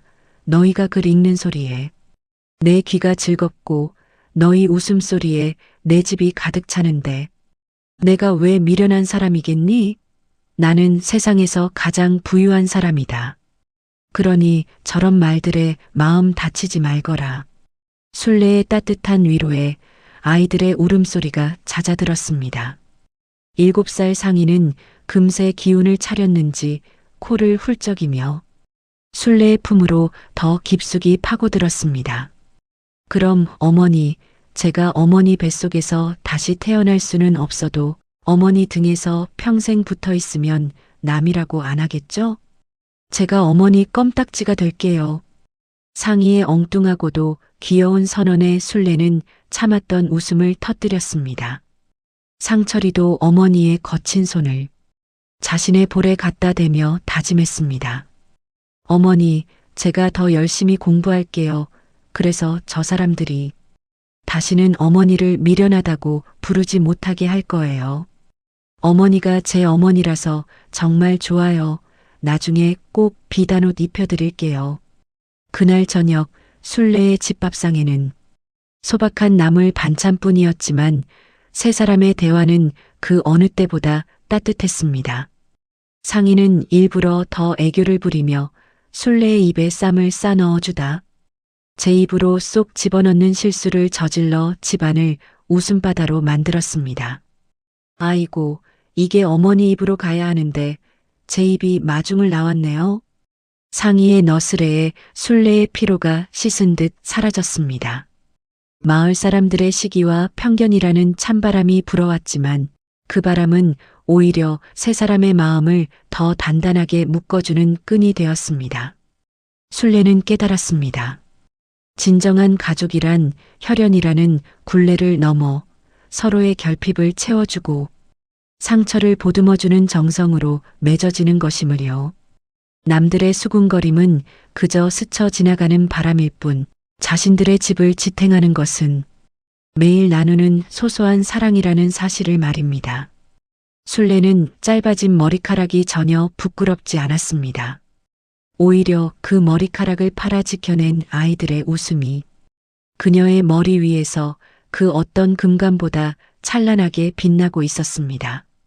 밤이 깊어 아이들이 잠든 뒤에도 술래는 한참 동안 뜰에 앉아 밤하늘을 보았습니다. 죽은 아들이 별이 되어 내려다보고 있는 것만 같았습니다. 내 아들, 내 아들아, 거기 높은 하늘에서 잘 지내니?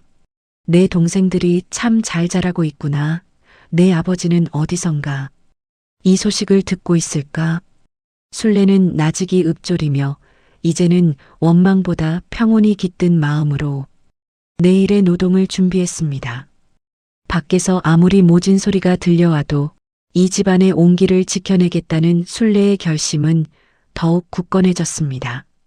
세월의 풍파 속에서도 꿋꿋하게 자리를 지키는 나무처럼 술래는 조카들의 든든한 버팀목이 되어 주었습니다. 아이들은 이제 남들의 시선에 기죽지 않았습니다. 오히려 큰어머니의 사랑을 훈장처럼 가슴에 달고 당당하게 세상을 마주하기 시작했습니다. 편견이라는 가시밭길 위에서도 그들은 서로의 손을 잡고 꽃길을 만들어가고 있었습니다. 이것이 바로 술래가 지켜낸 세상에서 가장 아름다운 풍경이었습니다. 어느덧 매미 소리가 잦아들고 선선한 가을바람이 불어올 즈음 마을 사람들도 하나둘씩 박서방 내댁의 진심을 알아주기 시작했습니다. 지극정성으로 아이들을 키우는 술래의 모습에서 그들은 잊고 살았던 사람의 도리와 숭고한 모성애를 보았기 때문입니다. 수군거림은 칭찬으로 바뀌었고 가끔은 이웃들이 술래의 집 담장 너머로 찐 감자나 옥수수를 건네주기도 했습니다. 술래의 인고가 마침내 마을 사람들의 다친 마음까지 녹여내고 있었습니다. 상인은 이제 우물가에 가도 울지 않았습니다. 오히려 아주머니들에게 우리 어머니가 짜준 옷 예쁘죠? 라며 자랑을 늘어놓는 당돌한 7살이 되었습니다. 술래는 그 뒷모습을 보며 자신이 뿌린 정성이 헛되지 않았음을 매일같이 확인하며 행복한 미소를 지었습니다.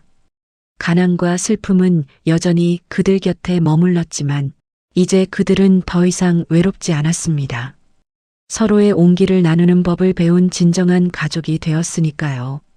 하늘은 높고 푸르러 천고마비의 계절이라 불리는 가을이 깊어갔습니다. 들판은 황금빛 물결로 일렁이고 집집마다 갈무리할 곡식들이 마당에 가득 쌓였지만 술래의 집은 여전히 고단한 노동의 연속이었습니다. 조카들을 번듯하게 키워내겠다는 일념 하나로 쉬지 않고 몸을 놀린 탓에 술래의 몸은 이미 한계를 넘어서고 있었지요. 무더운 여름 내 뙤약볕 아래서 김을 메고 밤이면 등잔불 아래서 바느질을 이어갔던 피로가 찬바람이 불기 시작하자 한꺼번에 몰려온 것이었습니다. 어느 날 아침 여느 때처럼 아이들의 아침상을 차리려 일어난 술래는 앞이 캄캄해지며 세상이 빙글빙글 도는 것을 느꼈습니다. 머리는 바위처럼 무겁고 뼈마디마디가 쑤시는 통증에 몸을 가누기조차 힘들었지요. 하지만 술래는 입술을 꽉 깨물며 부엌으로 향했습니다. 배고프다고 보챌 아이들을 생각하면 한시도 누워있을 수가 없었습니다. 아궁이에 불을 지피고 솥을 씻는 손길이 가늘게 떨렸지만 술래는 억지로 정신을 붙들며 밥물을 잡았습니다. 그런데 그날 오후 산밑밭에서 콩타작을 하던 술래가 결국 정신을 잃고 쓰러지고 말았습니다.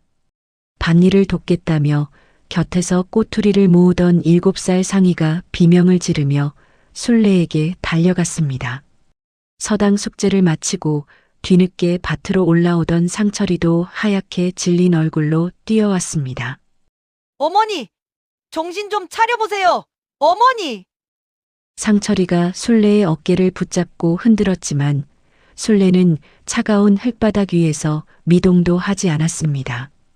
항상 바다처럼 넓고 무쇠처럼 강인할 것만 같았던 큰어머니의 모습은 온데간데 없고 그저 뼈만 앙상하게 남은 마른 나뭇가지 같은 모습이었습니다. 아이들은 울부짖으며 지나가는 마을 사람들에게 도움을 요청했습니다. 이장의 도움으로 겨우 집으로 옮겨진 술래는 밤새 고열에 시달리며 헛것을 보기 시작했습니다. 상철아, 글 공부 게을리하면 안 된다. 상이야, 밥 굶지 말고. 신음 섞인 술래의 목소리에 아이들의 가슴은 무너져 내렸습니다. 상철이는 눈물을 훔치며 동생 상희의 손을 꽉 잡았습니다. 상철이는 어린 나이였지만 자신이 이 집의 기둥이 되어야 한다는 것을 본능적으로 깨달았습니다. 아이는 부엌으로 달려가 아궁이에 불을 떼고 큰어머니가 가르쳐준 대로 쌀을 씻어 미음을 끓이기 시작했습니다. 오빠, 큰어머니 죽는 거 아니지? 우리 때문에 너무 힘들어서 하늘나라로 가는 거 아니지? 상희가 겁에 질려 훌쩍이자 상철이는 동생을 다독였습니다. 아니야, 상희야. 큰어머니는 우리를 두고 절대 어디 안 가셔. 우리가 정성껏 간호해드리면 금방 일어나실 거야. 어서 가서 찬물 좀 떠오렴. 큰어머니 이마에 수건을 갈아드려야 해. 상희는 고개를 끄덕이며 우물가로 달려갔습니다. 평소 같으면 무겁다고 투정 부렸을 물동이가 그날따라 가벼웠습니다. 상희는 고사리 같은 손으로 수건을 적셔 술래의 이마에 얹어주기를 수십 번 반복했습니다. 상철이는 불 앞에서 정성을 다해 미음을 쏘았습니다. 연기 때문에 눈이 맵고 팔이 아파왔지만 아이는 멈추지 않았습니다. 큰어머니가 자신들을 위해 머리카락을 자르고 손마디가 굵어지도록 일했던 세월을 생각하면 이 정도 수고는 아무것도 아니었습니다. 깊은 밤 술래가 겨우 눈을 떴을 때 방 안에는 매캐한 연기 냄새와 함께 아이들의 낮은 속삭임이 들려왔습니다. 상철이는 졸음을 참으며 술래의 다리를 주무르고 있었고 상희는 술래의 팔을 껴안은 채 잠이 들어 있었습니다. 술래는 흐릿한 시야 너머로 아이들의 모습을 보며 뜨거운 눈물을 흘렸습니다. 어머니, 정신이 드세요? 여기 미음 좀 드셔보세요. 제가 끓였어요. 상철이가 조심스럽게 미음 그릇을 내밀었습니다. 평소보다 물이 많고 알알이 씹히는 서툰 미음이었지만 술래에게는 세상 그 어떤 산의 진미보다 귀한 보약이었습니다. 술래는 아이가 떠먹여주는 미음을 한 술 한 술 삼키며 다시 한번 살아야겠다는 의지를 다졌습니다. 고맙구나, 상철아. 우리 상희도 고생 많았지? 큰어미가 몸이 약해서 너희를 고생시키는구나. 술래의 쉰 목소리에 상철이는 고개를 가로저었습니다. 아니에요, 어머니. 저희가 어머니를 너무 고생시켰어요. 이제는 제가 밭일도 더 많이 하고 장터에도 대신 갈게요. 공부도 열심히 하지만 어머니 힘드신 일도 다 도와드릴 거예요. 제발 아프지만 마세요. 술래는 아이의 듬직한 말에 가슴이 뭉클해졌습니다.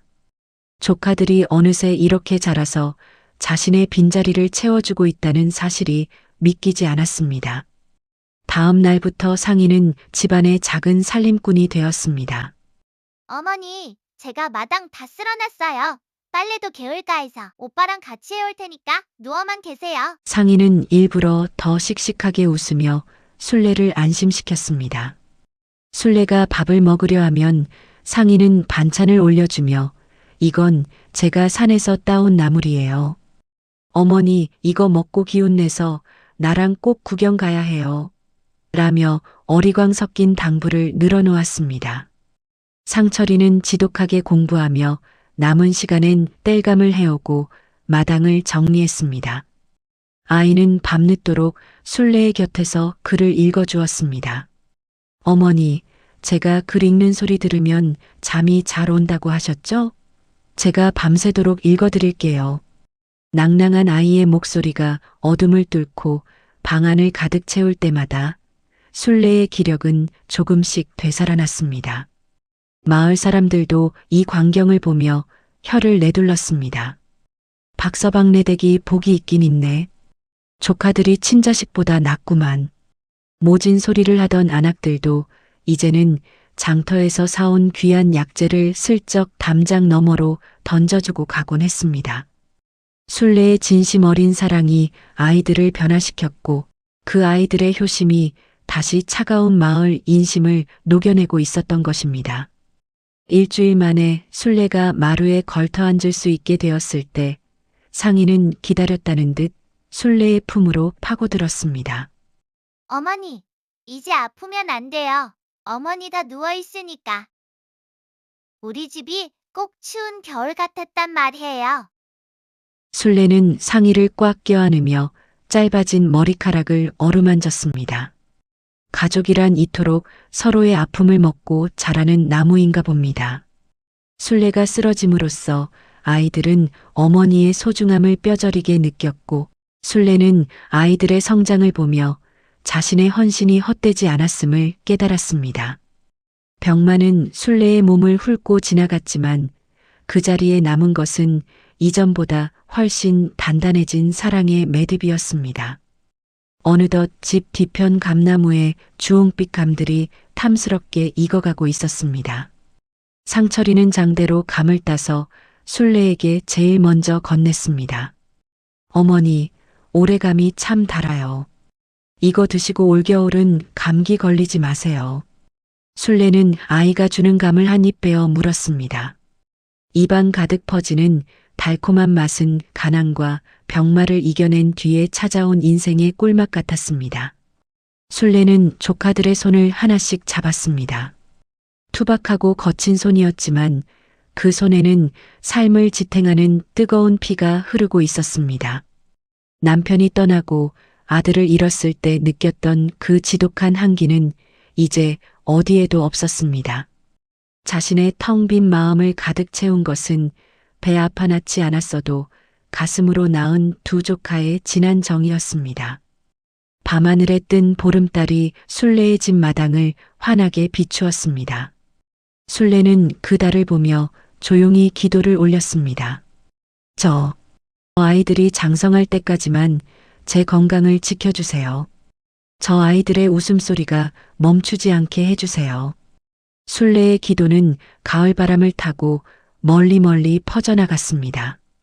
병상에서 일어난 순례의 얼굴은 이전보다 수척해졌지만 눈빛만은 더욱 깊고 평온해졌습니다.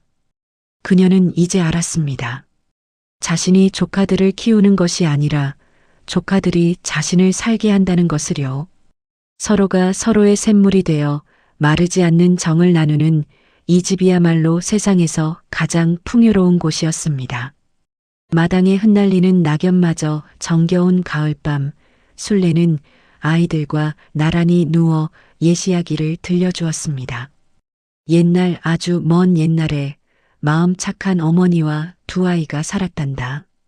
순례의 목소리는 작고 부드러웠으며 그 목소리를 자장가 삼아 잠든 아이들의 얼굴에는 세상에서 가장 평화로운 미소가 걸려 있었습니다.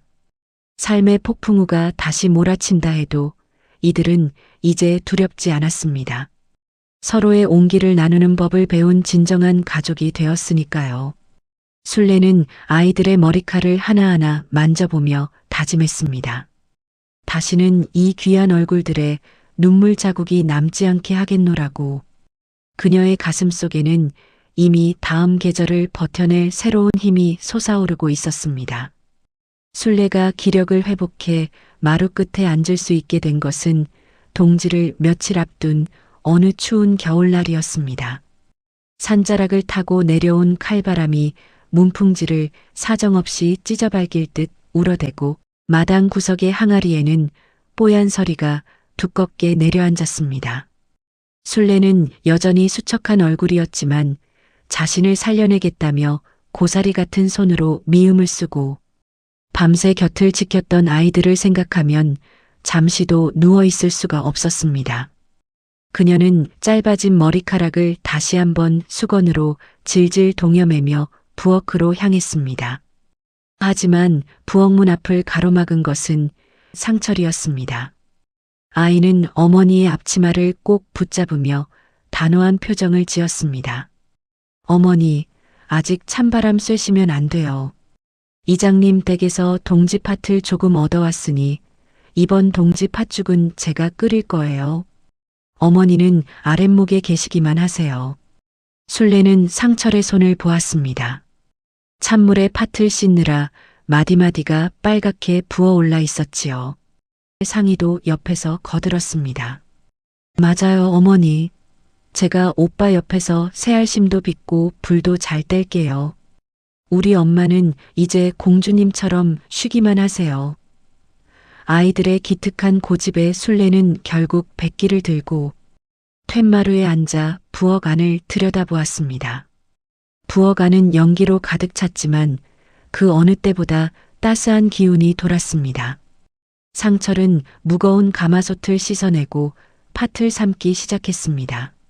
상철이 어깨는 아직 작았지만 불을 조절하고 팥물을 우려내는 뒷모습에서는 이 집을 지키겠다는 가장의 무게가 느껴졌습니다.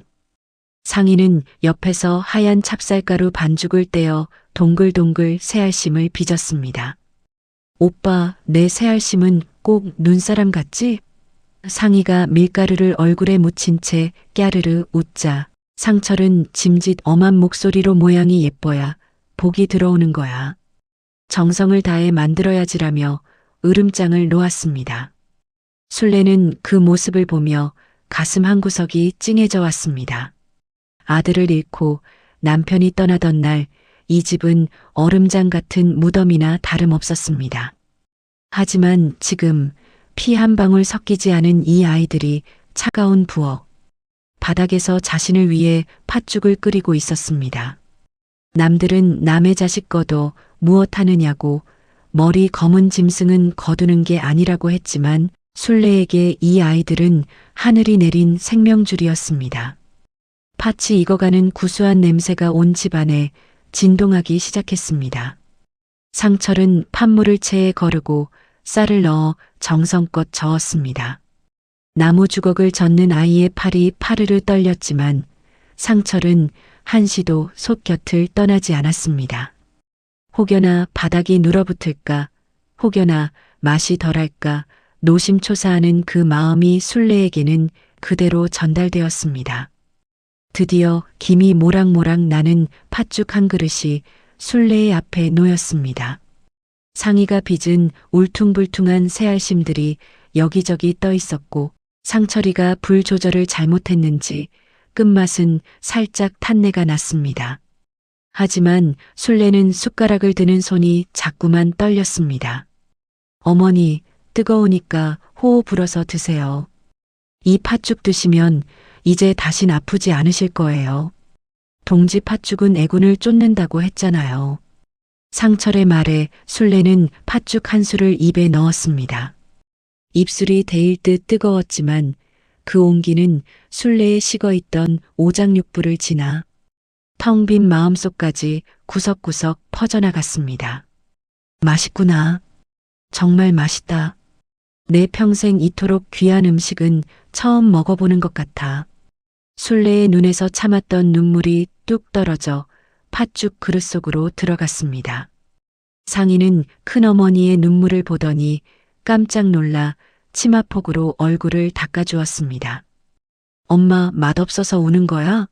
내가 새알심을 너무 못나게 빚어서. 그래. 미안해. 다음엔 더 예쁘게 만들게. 아이의 순수한 말에 술래는 아이들을 꽉 껴안았습니다. 아니야, 상희야. 너무 맛있어서, 너무 고마워서 그래. 너희가 내 자식으로 와줘서, 이 못난 애미 곁을 지켜줘서 내가 너무 행복해서 그런단다. 상철도 참았던 눈물을 훔쳤습니다. 큰어머니가 쓰러졌던 그 일주일 동안 아이는 사실 매일 밤 무서웠습니다. 또다시 부모를 잃고 길바닥으로 쫓겨날까봐 무서운 것이 아니라 유일하게 자신들을 사람답게 대해준 이 따뜻한 품을 잃게 될까봐 가슴이 저렸던 것입니다. 그날 밤 세 사람은 아랫목에 나란히 누웠습니다. 상철이가 해온 땔감 덕분에 방바닥은 지글지글 끓어올랐고 배부르게 먹은 팥죽 덕분에 몸에는 기분 좋은 노곤함이 찾아왔습니다. 상희는 술래의 팔을 베개 삼아 누워 조잘조잘 이야기를 늘어놓았습니다. 엄마, 나중에 내가 크면 큰 장터에 가서 비단옷 사줄게. 오빠는 과거 시험 봐서 높은 사람 되고 나는 엄마 맛있는 거 매일매일 해줄 거야. 알았지? 술래는 상희의 머리를 쓰다듬으며 대답했습니다.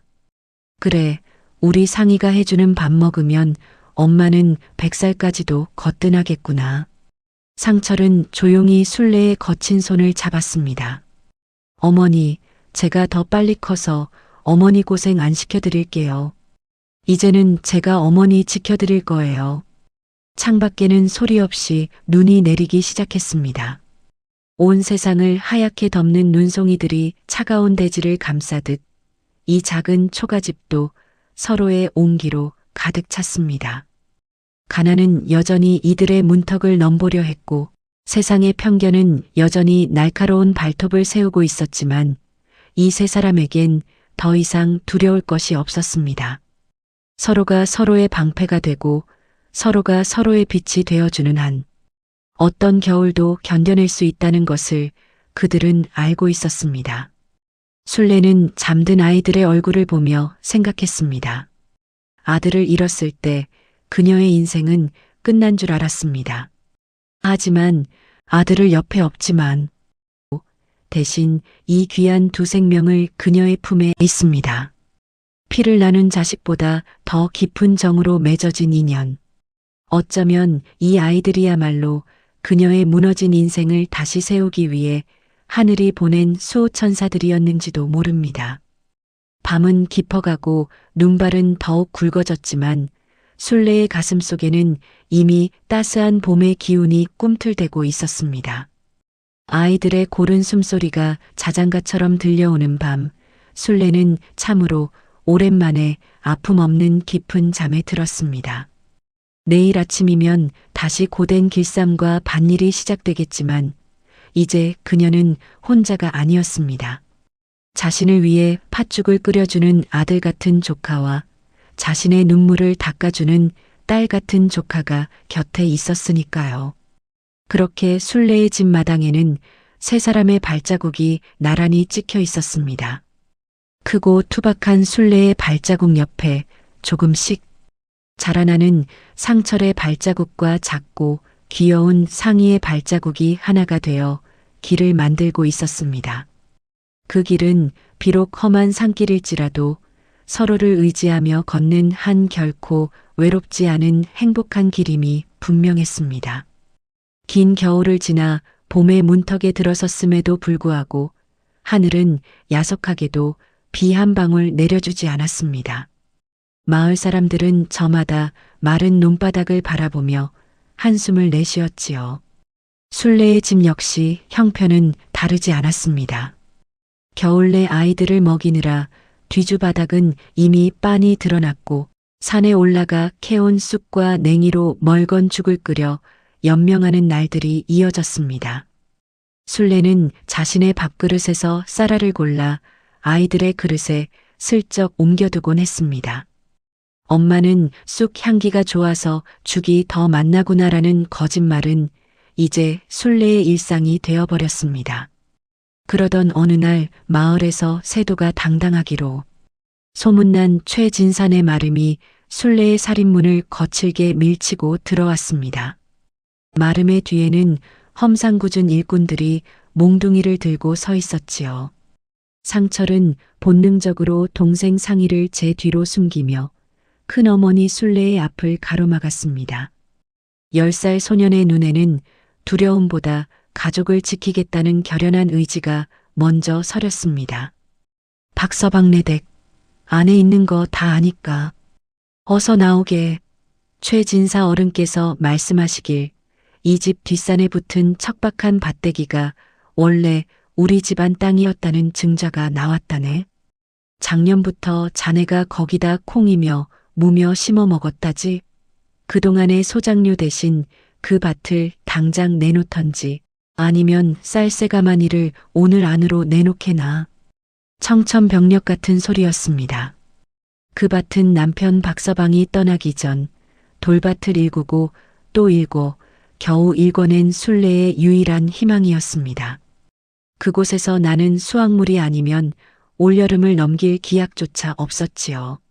순례는 떨리는 손을 맞잡으며 마당으로 내려섰습니다.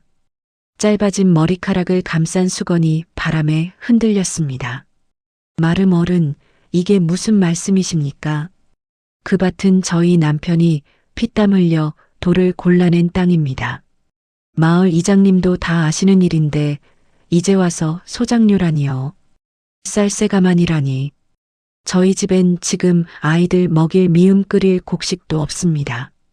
제발 한 번만 살펴주십시오. 순례의 애절한 호소에도 마름은 콧방귀를 뀌며 마당 구석에 놓인 쟁기를 발로 걷어찼습니다. 말귀를 못 알아먹는구먼. 증자가 있다는데 무슨 잔말이 많아? 쌀을 못 내놓겠다면 당장 그 밭에서 손 떼고 내일부터 우리 집 종으로 들어와 일을 하던가. 자식 잡아먹은 년이라더니 아주 뻔뻔하기 짝이 없어. 자식 잡아먹은 년이라는 모진 말에 순례의 심장이 덜컥 내려앉았습니다. 잊을만 하면 튀어나오는 그 나귀는 순례의 영혼을 다시 한번 갈기갈기 찢어놓았습니다. 순례가 고개를 숙이고 눈물을 삼키는 순간 등 뒤에서 10살 상철의 낭낭한 목소리가 울려 퍼졌습니다. 그 손 치우십시오. 우리 어머니께 함부로 말하지 마세요. 상철은 품 안에서 자신이 공부하던 천자문 책을 꺼내 들었습니다. 순례가 머리카락을 팔아 사준 세상에서 가장 귀한 책이었지요. 아이는 책을 꽉 쥐고 마름을 똑바로 쏘아보았습니다. 저는 글을 배웠습니다. 우리 아버지가 남겨주신 이 집과 저 밭은 마을 서류에 분명히 기록되어 있다고 들었습니다. 관가에 가서 대조해보면 금방 늘어날 거짓말을 어찌 이리 당당하게 하시는 겁니까? 그리고 우리 어머니는 자식을 잡아먹은 분이 아닙니다. 우리 남매를 살리기 위해 자신의 몸을 깎아 헌신하시는 세상에서 가장 거룩한 분입니다. 당신들이 감히 입에 올릴 이름이 아니란 말입니다. 10살 소년의 입에서 나온 사자 후에 마름과 일꾼들은 잠시 넋을 잃었습니다. 어린아이의 기계라기에는 그 기운이 너무도 서슬퍼랬던 것이지요. 상희 역시 오빠의 옆으로 다가와 작은 주먹을 꽉 쥐었습니다. 나쁜 아저씨들, 우리 엄마 괴롭히지 마세요. 우리 엄마 머리카락이 짧은 건 우리를 사랑해서 그런 거지. 아저씨들한테 비웃음 사려고 그런 게 아니에요. 마름은 당황하여 헛기침을 내뱉었습니다. 마을 사람들도 하나둘씩 담장 너머로 고개를 내밀며 수군거리기 시작했습니다.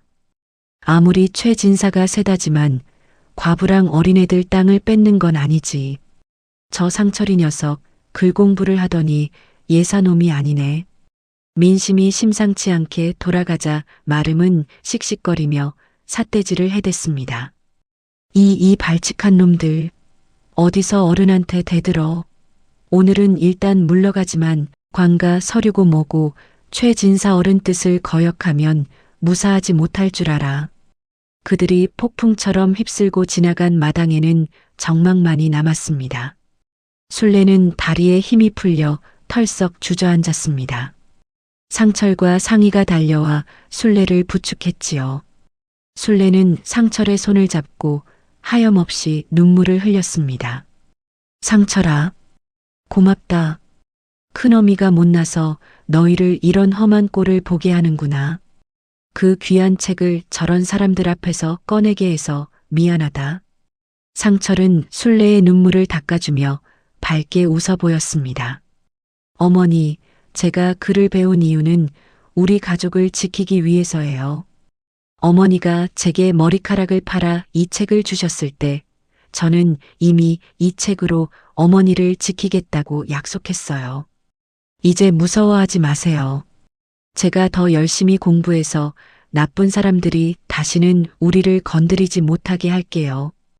그날 저녁 순례의 집에는 쌀 한 톨 없는 쑥국뿐이었지만 세 사람의 마음은 그 어느 때보다 단단하게 묶여 있었습니다. 상희는 큰어머니의 어깨를 주물러주며 재롱을 떨었습니다. 엄마, 내가 나중에 커서 저 마름 아저씨보다 더 힘센 사람 돼서 엄마 지켜줄게. 그러니까 울지 마, 응? 상희의 귀여운 선언에 순례는 참았던 웃음을 터뜨렸습니다. 밤이 깊어 아이들이 잠든 뒤 순례는 달빛 아래 앉아 상철의 천자문 책을 어루만졌습니다. 손때 묻은 책장마다 아이의 정성과 자신의 눈물이 배어 있었습니다. 가난은 여전히 그들의 목을 조여왔고 보릿고개는 이제 시작이었지만 순례는 더 이상 두렵지 않았습니다. 자신을 위해 목소리를 높여주던 10살 소년의 눈빛에서 그녀는 세상을 이길 희망을 보았기 때문입니다. 다음 날 아침 기적처럼 하늘에서 비가 내리기 시작했습니다. 마른 논바닥이 단비를 머금고 촉촉해지듯 순례의 가슴 속에도 말라붙었던 생명의 의지가 다시금 솟아올랐습니다. 순례는 비를 맞으며 마당으로 나갔습니다. 어머니, 비가 와요. 이제 밭에 콩을 심을 수 있겠어요.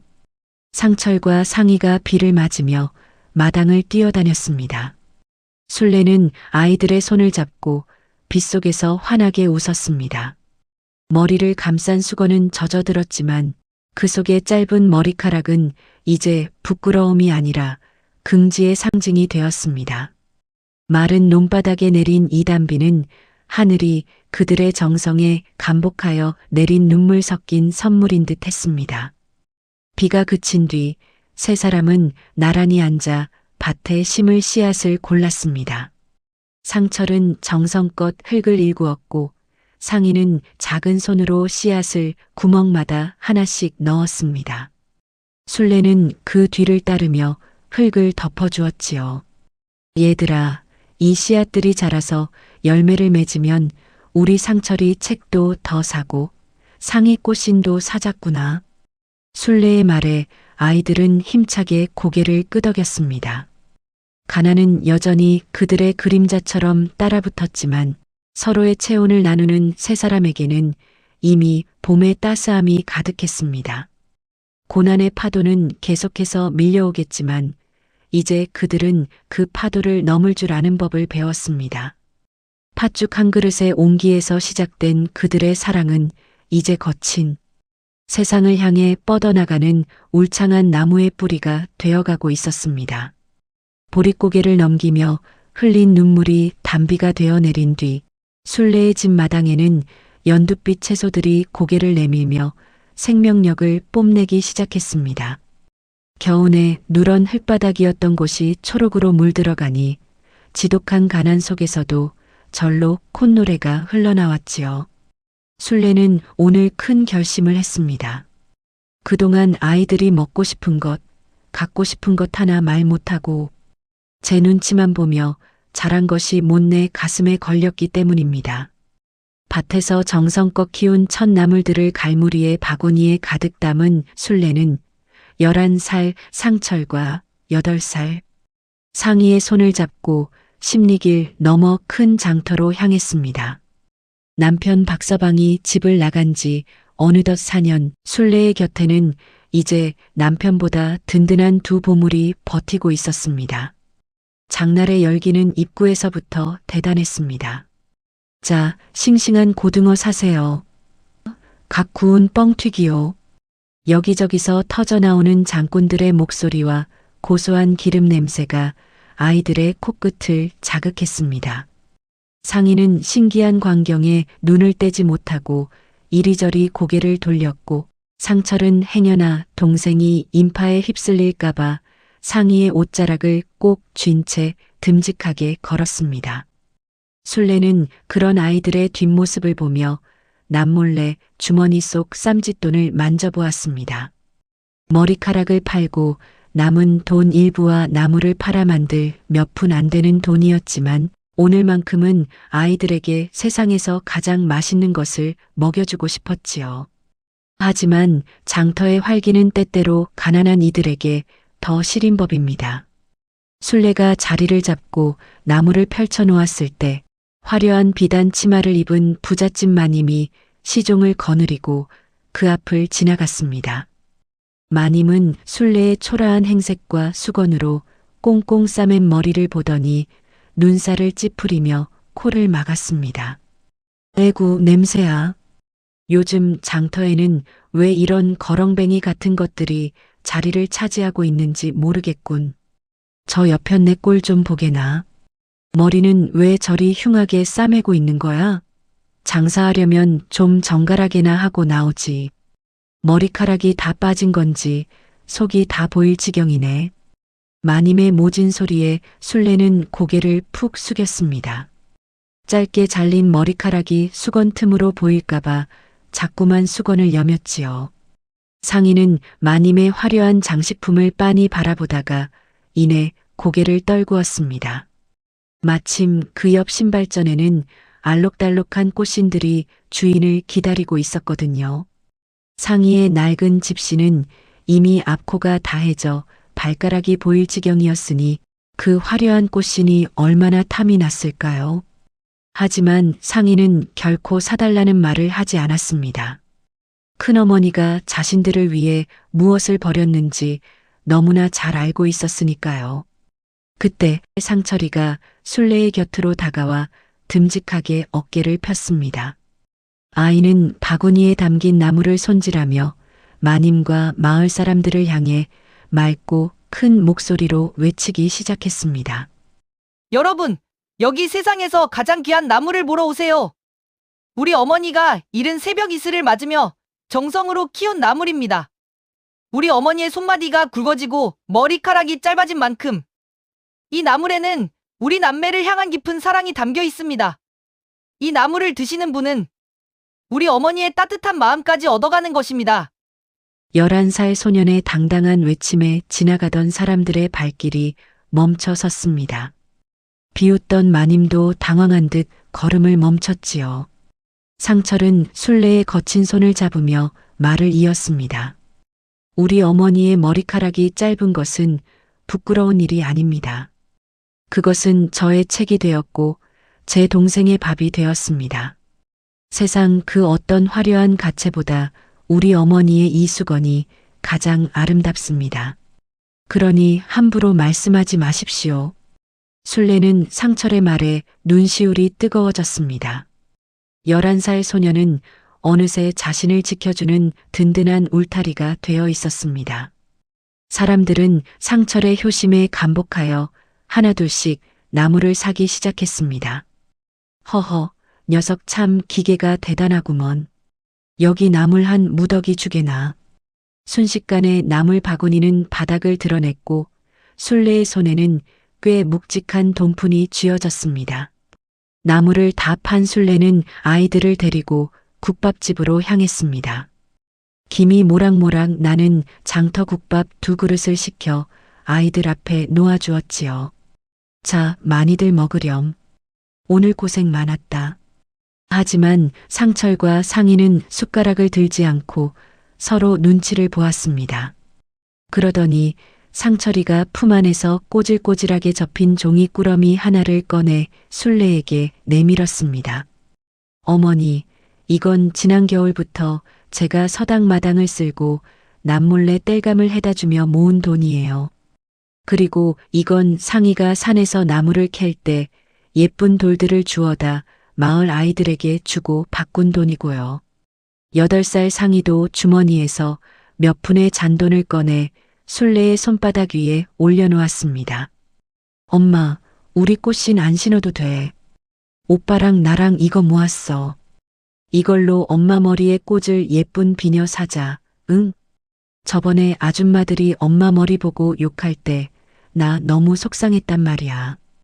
우리 엄마는 비녀 꽂으면 세상에서 제일 예쁠 텐데. 술래는 아이들의 작고 더러워진 손과 그 속에 담긴 귀한 마음을 보며 결국 소리내어 울음을 터뜨렸습니다. 시장통 한복판에서 과부가 아이들을 붙잡고 우는 모습에 사람들은 의아해했지만 술래에게는 그 순간이 인생에서 가장 행복한 순간이었습니다. 자신이 베푼 사랑이 아이들의 가슴 속에서 이토록 아름다운 꽃으로 피어났다는 사실이 믿기지 않았지요.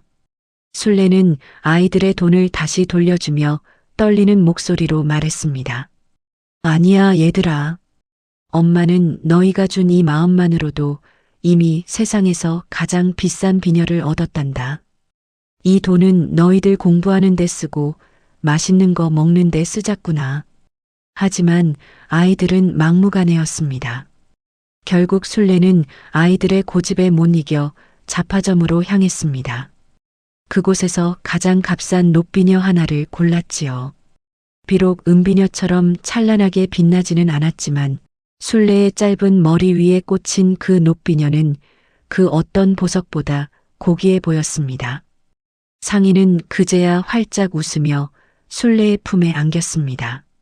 엄마, 이제 진짜 예쁘다. 이제 아무도 엄마 보고 뭐라 못할 거야. 상철도 흐뭇한 미소를 지으며 술래의 짐 바구니를 대신 짊어졌습니다. 장터를 나오는 길, 상의의 발가락이 삐져나온 낡은 집신이 자꾸만 술래의 눈에 밟혔습니다. 술래는 남은 돈으로 상의에게 예쁜 꽃신 한 켤레를 신겨주었습니다. 엄마, 이거 진짜 내 거야? 꽃신을 신은 상의는 나비처럼 장터길을 팔짝팔짝 뛰어다녔습니다. 해질녘 세 사람의 그림자가 길게 늘어지며 마을로 향하는 고갯마루를 넘었습니다. 상인은 새 꽃신이 더러워질까봐 까치발을 들고 걸었고 상철은 큰어머니의 짐을 대신 지고 천자문 구절을 읊었습니다. 술래는 머리에 꽂힌 서늘한 녹비녀의 촉감을 느끼며 다짐했습니다. 이 아이들을 위해서라면 자신의 머리카락뿐만 아니라 목숨이라도 100번, 1000번 더 내놓을 수 있노라고 말입니다. 그날 밤 세 사람은 아랫목에 나란히 누워 장터에서 사온 눈깔 사탕 하나를 셋이서 나눠 녹여 먹었습니다. 달콤한 설탕 기운이 입안 가득 퍼지듯 그들의 인생에도 달콤한 희망이 가득 차오르고 있었습니다. 밖에는 봄비가 소리 없이 내려대지를 적시고 있었고 술래의 집 마당에 심어둔 씨앗들은 그 비를 맞으며 내일의 성장을 준비하고 있었습니다. 가족이란 피 한 방울보다 더 진한 희생과 보답으로 완성되는 것임을 술래는 오늘 장터길에서 다시 한번 깨달았습니다. 남편이 던졌던 저주 섞인 말들은 이제 먼지처럼 사라졌습니다. 그녀는 이제 자식 잡아먹은 년이 아니라 자식을 살린 위대한 어미였습니다.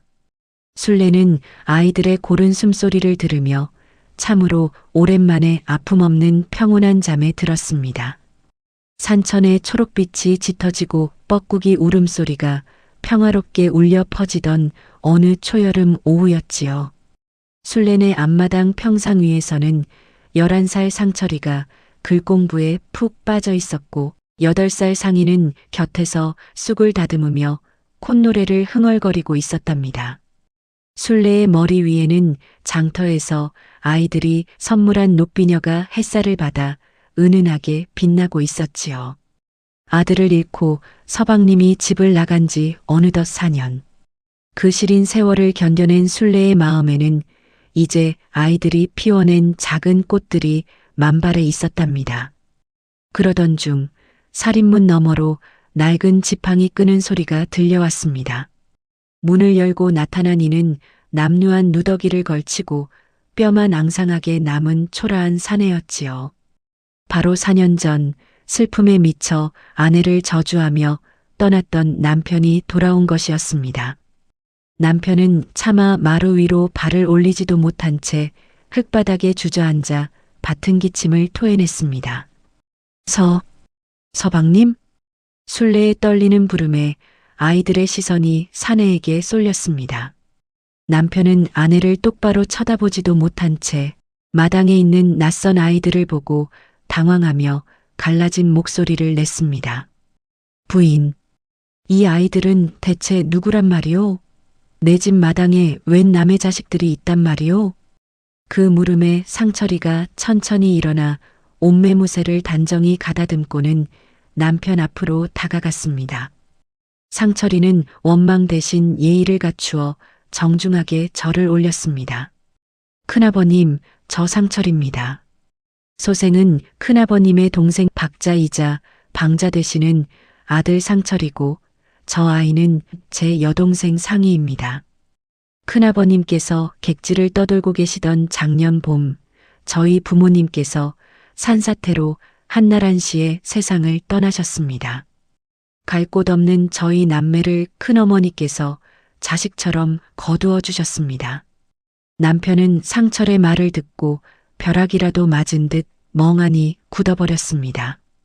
자신이 슬픔에 취해 집을 비운 사이 동생의 부고도 모른 채 친조카들을 길바닥에 나앉게 할 뻔했다는 사실이 칼날이 되어 가슴을 후벼 팠지요. 뭐라? 내 동생 이방이가 죽었다고? 형이라는 놈이 집을 내팽개치고 떠도는 사이에 동생은 가고 조카들은 길바닥에 나앉을 뻔했구나. 남편은 흙바닥을 치며 오열했습니다. 이때 상철이가 다시 한번 남편의 손을 따뜻하게 감싸쥐었습니다. 큰아버님, 저희는 아버님을 조금도 원망하지 않습니다. 큰어머니께서는 큰아버님이 안 계시는 동안 자신의 머리카락까지 팔아가며 저희를 지키셨습니다. 언젠가 큰아버님이 돌아오셨을 때 부끄럽지 않은 가문을 보여드려야 한다면서요. 그러니 이제 그만 자책하시고 안으로 드십시오. 남편 박서방은 아내가 머리카락을 잘라 팔아 조카들을 먹여 살렸다는 사실에 가슴을 쥐어뜯으며 피눈물을 쏟았습니다. 8살 상희도 부엌에서 따뜻한 물 한 사발을 떠와 남편에게 건넸습니다. 큰아버님, 이거 드시고 기운 차리세요. 제가 맛있는 국 끓여 드릴게요. 그날 저녁 네 식구는 김이 모락모락 피어오르는 밥상에 둘러앉았습니다. 남편은 눈물 젖은 밥을 꾹꾹 씹어 삼키며 사년 묵은 응어리를 씻어냈습니다. 식사를 마친 뒤 달빛이 툇마루를 하얗게 비출 때쯤 순례가 남편의 손을 가만히 잡으며 입을 열었습니다. 서방님, 내일은 저랑 같이 우리 아들한테 가요. 그동안 혼자서 얼마나 아버지를 기다렸겠어요. 서방님이 오셔야 우리 아들도 비로소 편히 눈을 감을 수 있을 거예요. 남편은 순례의 손을 꽉 맞잡으며 갈라진 목소리로 답했습니다. 미안하오, 부인. 정말 미안하오. 내일 꼭 같이 갑시다. 우리 아들 얼굴 이제야 똑바로 볼 용기가 생기는구려. 상철이와 상희도 그 모습을 지켜보며 조용히 미소 지었습니다. 순례의 집 굴뚝에서 피어오른 연기는 만월의 달빛과 어우러져 하늘 높이 올라갔습니다. 굽이굽이 맺힌 한을 풀고 서로의 눈물을 닦아주며 살아갈 이들의 이야기는 그렇게 달빛이 머무는 초가집 마당에서 아름다운 마침표를 찍습니다. 4년 넘게 떠돌다 돌아온 남편의 거친 손을 잡으며 순례가 건넨 그 한마디. 서방님, 내일은 우리 아들에게 같이 가요. 달빛 아래 울려 퍼진 이 짧은 한마디는 오늘 우리들의 가슴을 참으로 먹먹하게 울립니다. 남편 박서방이 4년이라는 긴 세월 동안 도망치고 외면했던 그 시린 기억을 이제는 아내와 아이들의 손을 잡고 비로소 마주하겠다고 용기를 낸 순간이지요. 그것이야말로 무너졌던 가족이 다시 하나로 회복되는 진정한 시작이었을 것입니다. 순례가 제 몸을 깎아 지켜낸 짧은 머리카락과 아이들이 고사리 손으로 정성을 모아 바친 노비녀. 그리고 상처 입은 큰아버지를 예우로 품어준 조카들의 맑은 영혼까지. 이 기적 같은 화해가 고단한 길을 걷고 있는 우리 모두의 가슴에도 따뜻한 위로의 등불이 되었기를 바랍니다. 그것이야말로 이 부서졌던 가족이 비로소 하나로 회복되는 진정한 시작이었을 것입니다. 가족이란 이름으로 서로의 상처를 어루만지며 살아가는 것, 그것이 바로 우리네 삶을 지탱하는 가장 큰 힘이 아닐까 싶습니다. 오늘 전해드린 순례의 이야기가 여러분의 지친 하루의 든든한 밥 한 끼 같은 응원이 되었길 소망해 봅니다. 구독과 좋아요, 그리고 알림 설정은 소중한 우리네 옛날 이야기를 이어가는데 아주 큰 힘이 됩니다. 지금까지 옛날 담화순이었습니다. 감사합니다.